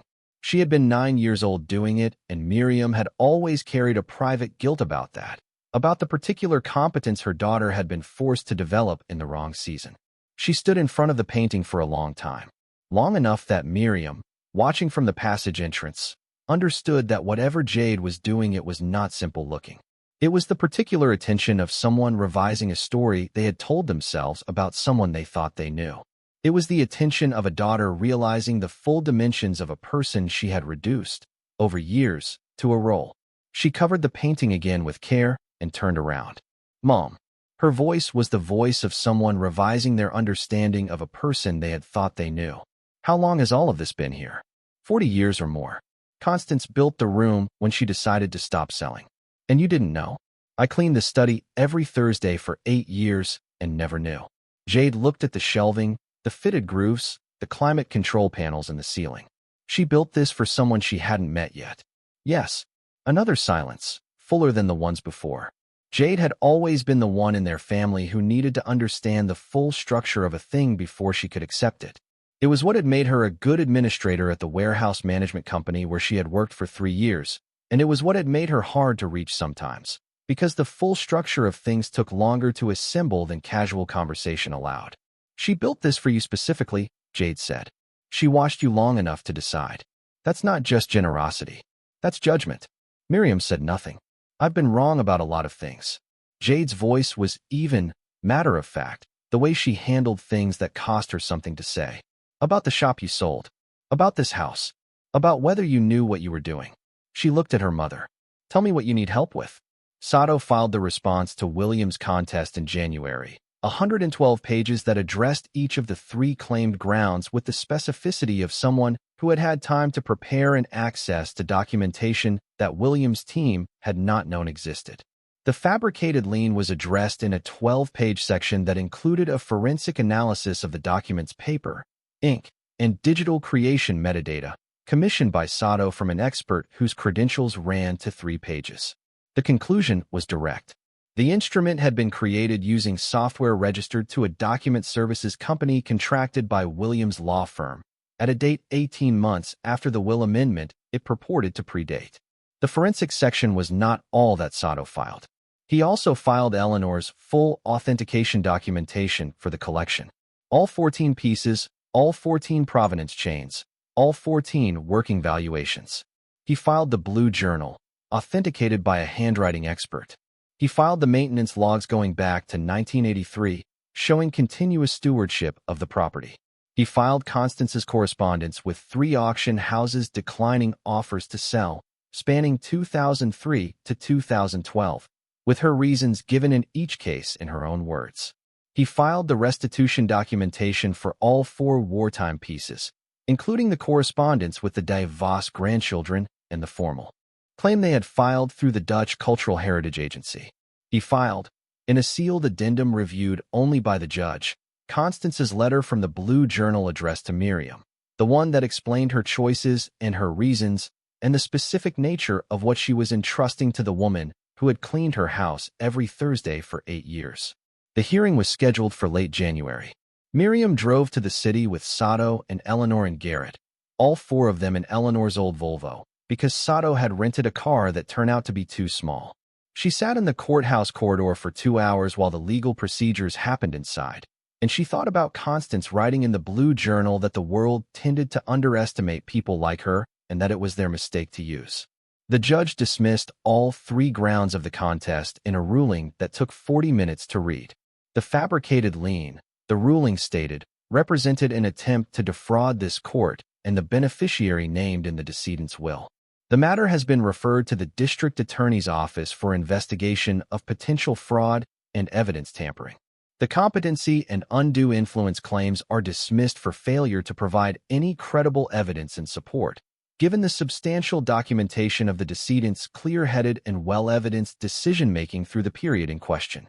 The judge also noted, in a section of the ruling, that Sato told her was unusual and that he suspected reflected personal feeling on the judge's part about the nature of the case, that the collection of documentary evidence presented in support of the will's validity, including the personal journals, correspondence, and maintenance records, constituted one of the most thorough demonstrations of testamentary intent he had encountered in 31 years on the bench. He found no ambiguity in what Constance Aldridge had intended. He found no ambiguity in why. Miriam sat in the corridor and heard the summary from Sato, who came through the courtroom doors with the expression of someone who had expected this outcome and was nevertheless satisfied by it. She asked about William. His attorneys have 30 days to respond to the fraud referral. Sato sat down beside her in the corridor. He will likely settle quietly. Men in his position tend to prefer quiet settlements to criminal investigations. She thought about William in the front hall, standing where his mother had stood, cataloging the house with a developer's eye. She thought about what Constance had written, that he would fight with the only tool he had, and that the tool was resources and the asymmetry they created. She thought about what it felt like to have that tool prove insufficient. She felt no particular satisfaction. What she felt was something quieter and more durable, the specific relief of a thing being settled correctly, which was different from winning and closer to repair. Martin Brower flew over from Ontario in February with his sister Caroline. They arrived at Tidewater Road on a Tuesday afternoon, a man in his 60s and a woman a few years younger, both with the careful movement of people traveling to meet something they had imagined for a long time. Miriam met them at the door and made coffee, and Danny sat at the kitchen table with his notebook, introduced himself, and did not fill the silences with conversation, which was the right instinct. She took them to the study and through the passage and into the room. Martin stood in front of the coastal painting for a long time after she uncovered it. It showed the North Sea, she now knew, or something like it, the palette particular to that light, the cold blue-gray of the water and the faded gold of the dune grasses, the kind of landscape that made you feel the temperature of the place. It was not a large painting. It would have fit on the wall of a dining room in an Amsterdam house without dominating. It would have been present in a family's daily life, something you walked past going to the table, something you registered in the peripheral way of things that are always there. Caroline cried. Martin did not. But he held the frame of the painting for a moment with both hands in a way that was more articulate than any response he might have offered in words. My grandmother described it, he said finally, looking at Miriam. She described the colors. She said the grasses on the left side were almost gold in certain light. She said the horizon was very low, lower than you expected, like the painter had wanted to show more sky than sea. He looked at the painting. She was right. Miriam had prepared the formal transfer documentation with Sato's guidance. The painting would go, as Martin and Caroline and Lena had agreed, to a museum in Amsterdam that held several other restituted works from the same period, where it would be displayed with full provenance documentation and a plaque noting the history of its disappearance and return. A private sum from the estate settlement, arranged by Sato, covered the conservation work and transport. But before it went anywhere, the three DeVos grandchildren had asked for one thing. They asked to sit with it for a day, in the room where it had been kept, before it traveled. Miriam gave them the study, the passage open, the painting uncovered in its fitted groove on the shelving. She made coffee and left it on the desk, and took Danny out to walk the property's western edge where the pines gave way to a field that someone had once tried to clear and given up on. They walked for an hour in the February cold, and Danny asked her how it felt, and she said it felt like something being finished, and he said wasn't that what they had been doing all along, and she said yes, and he said good. The announcement came in March, prepared by Sato and Eleanor and a public relations firm Eleanor had retained for exactly this kind of occasion. A collection of 14 works of extraordinary historical and artistic significance, assembled over 4 decades by the late art dealer Constance Aldridge, had been located on the Aldridge property in Washington state following the transfer of the estate to its new owner, Miriam Cole. The collection, valued at approximately $430 million, included works dating from the 15th to the 20th centuries, 4 of which had been subjected to provenance research and restitution proceedings. 3 had already been formally transferred to the families of their rightful owners. The 4th was in process. The remaining 10 works would be placed with institutions through a process managed by the Aldridge Cole Foundation, a charitable organization established under the terms of Constance Aldridge's estate, with Miriam Cole as founding director. Miriam read the announcement draft in the study, at the desk where Constance had written in the blue journal, and then she called Danny in and read it aloud to him. He sat across the desk from her with his notebook open and his pen in his hand and listened to the whole thing. And when she finished, he made 2 small corrections to phrasing, both of which were right, and said the rest of it was good. She asked if he was ready for what came next. He looked at her with the steadiness she had been watching develop in him for 14 years, through the death of his father and the modest difficulties of a life without much margin, and now this. Whatever this was, the sudden weight of something enormous arriving in the house they had moved into with 17 boxes and a second-hand sofa. "Yes," he said, "I've been ready." The reactions began arriving the same afternoon the press release went out. Jade called first, from the city, her voice carrying something Miriam had not heard in it for years. She said she had been fielding calls from people they knew who had seen the coverage, and she said she had told all of them the same thing, which was that her mother was the most capable person she had ever met, and that anyone who had suggested otherwise had simply not been paying attention. The coverage was broader than any of them had anticipated. The story had layers the press understood immediately: the hidden room, the extraordinary value, the women who had kept it safe across decades, the restitution of wartime looted pieces, the single mother who had moved in with 17 boxes and a second-hand sofa and found $400 million in the walls. Every one of those layers had an audience. The wire services picked it up the first evening. By the following morning, it was on the news internationally. By the end of the week, it had been covered in publications in 7 languages. Eleanor handled the press calls. She was composed and authoritative and kept the focus where Constance would have wanted it: on the works themselves, on the families receiving their pieces back, on the institutions that would house the collection. She was careful with Miriam's story, presenting the essential facts without the sentimentality the tabloid coverage wanted to layer onto it. Miriam Cole, the releases said, is the founding director of the Aldridge Cole Foundation, a charitable organization established to carry out the mission Constance Aldridge had intended for the collection. That was the story. That was enough. Brenda called from Cleveland and cried, and said she was so sorry for all the things she had said about it being complicated and being careful and reading about situations like this. Miriam told her not to worry about it. Mrs. Dix from Forsyth Street apparently called the building manager asking if anyone had Miriam's new number. Miriam chose not to return that one. Some things took more grace than she currently had available, and she preferred to know that about herself.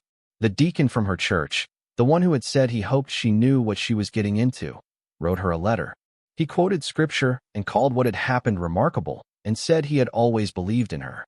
She folded the letter neatly and put it in the drawer where she kept paper she would need to decide what to do with eventually. The call that meant most came from Dottie.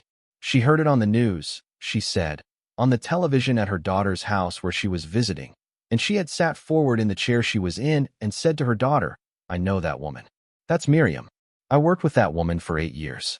And her daughter had asked her to explain, and she had tried, but the explaining had taken a while, because there was too much to say, and also because Dottie had started crying at some point, which was not something she did, and it took a few minutes to get herself back. She told Miriam all of this, including the crying, without embarrassment. Dottie had always been a person who said the thing plainly. It was what Miriam had valued most in her.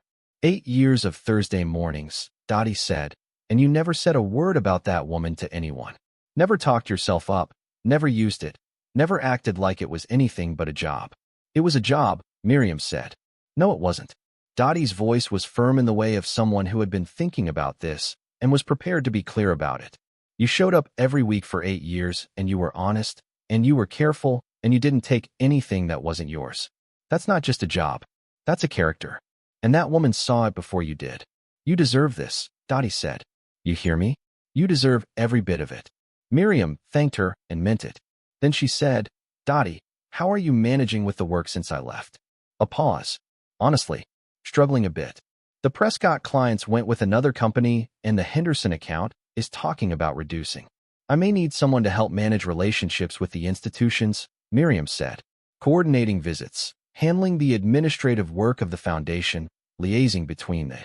conservators, and the placement teams. It's not cleaning, but it's the same skill fundamentally, which is making sure something that matters is properly taken care of. A longer pause this time. Are you offering me a job? I'm asking if you want one. The Aldridge Cole Foundation was formally registered in April with an advisory board that included Eleanor Park, Philip Sato, a representative of the Dutch Cultural Heritage Agency, and a professor of art history from the University of Washington who had written the standard reference work on the recovery of wartime displaced art. Dottie became its first administrative director, a title that took her 3 days to stop being startled by when she heard it applied to herself.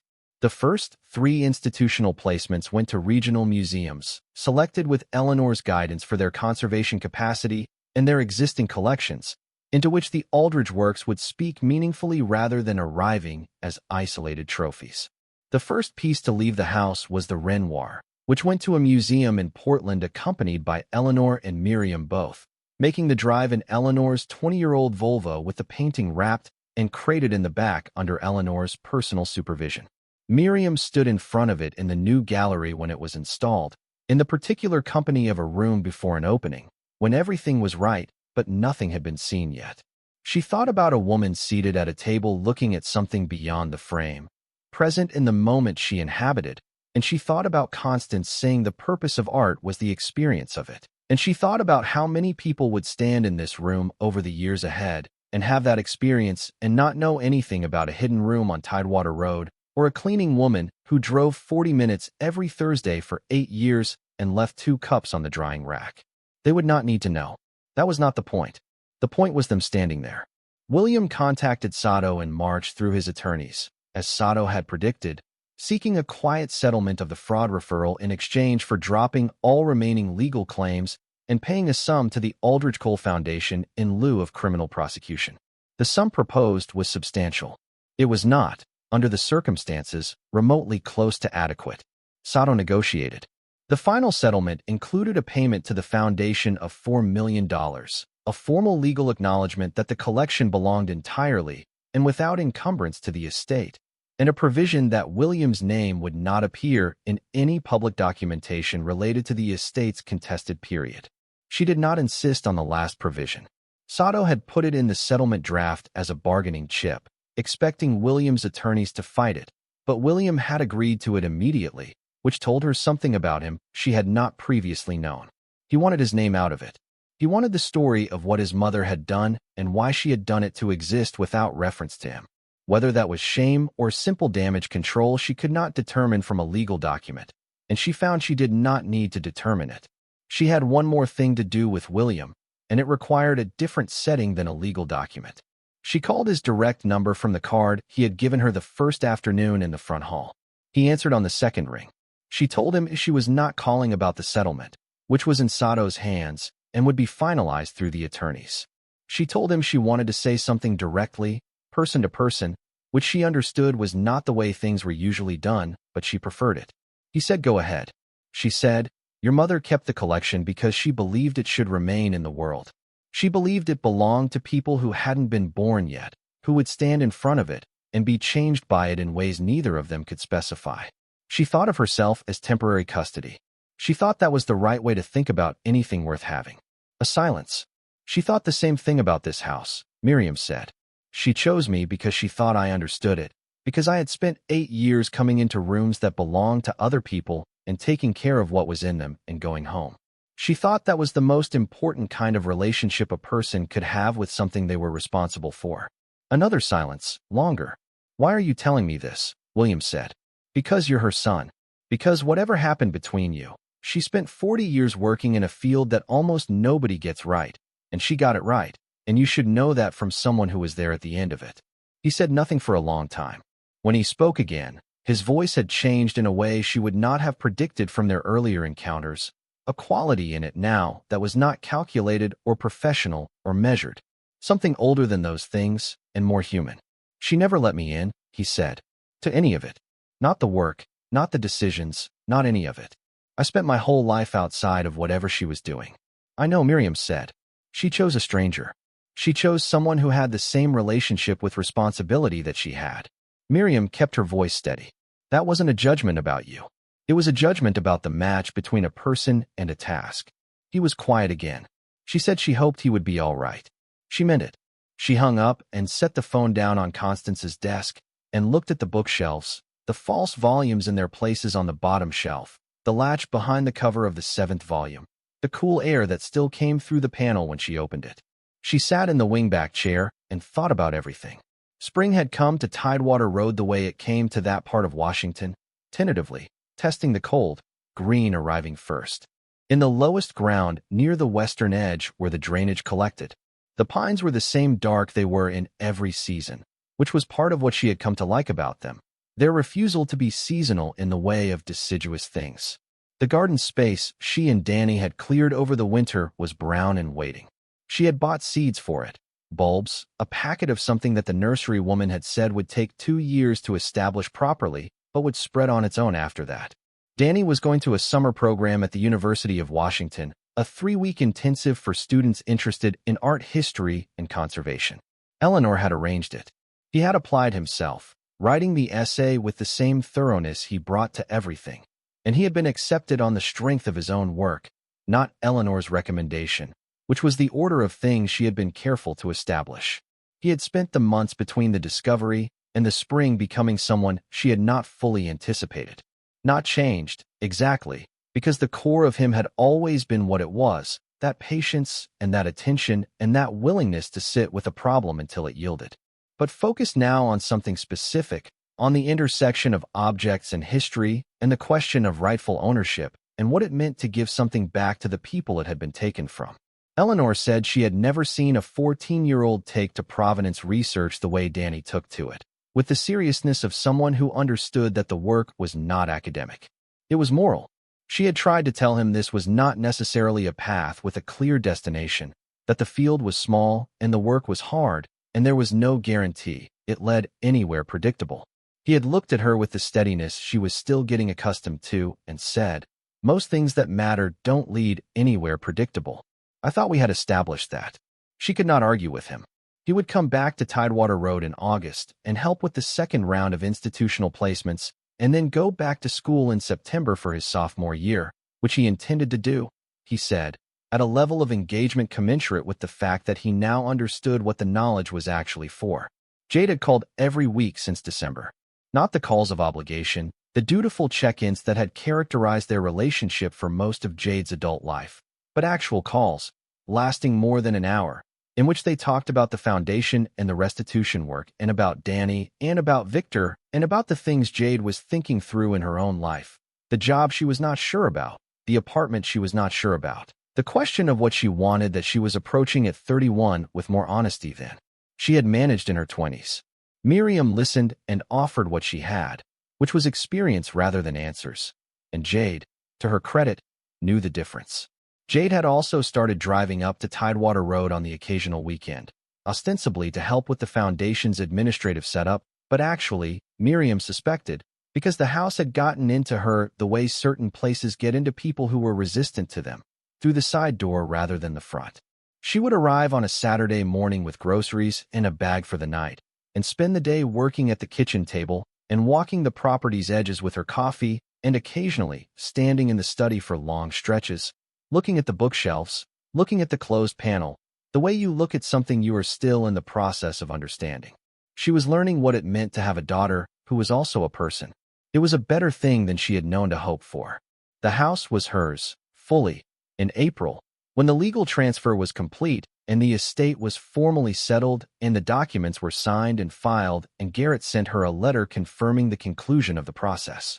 She stood in the front hall after Danny had gone to school and held the letter and looked at the hallway, the old wood floors and the light through the east windows, and the study door open and the bookshelves inside visible from where she stood. She had come here every Thursday for 8 years. She had walked up this driveway with her supply kit and her professional ethics and her code about respecting closed questions and her certainty that she knew this house and the person in it as well as anyone was ever going to know them. She had known almost nothing. She knew more now. She knew the weight of the blue journal and the particular smell of the hidden room and what it felt like to stand in front of a Renoir in a flashlight beam in a basement passage and understand that something had been kept safe for you before you existed to receive it. She knew what it meant to be the end of a long chain of careful decisions made by a person who trusted in the character of someone they were choosing sight unseen from the evidence of behavior over time. She knew what it felt like to be trusted with something large by someone who had watched you carefully and decided you were equal to it. She thought about the 47 households and the 11 years, about the life she had built from necessity and the person it had made of her. She had not been building toward this. She had not been positioning herself or working an angle or cultivating a relationship with the specific hope of benefit. She had been doing the work because the work was there and she needed to do it, and she had a code about how the work ought to be done. It had turned out that the code was the whole thing. The code had been visible all along to someone who knew what to look for. She thought about Constance's line, the one she had been carrying since she first read it, that people who have worked for their entire lives to maintain things that matter, for the benefit of other people, for no recognition and no reward, possess a kind of credibility that money cannot manufacture. She had not thought of herself that way.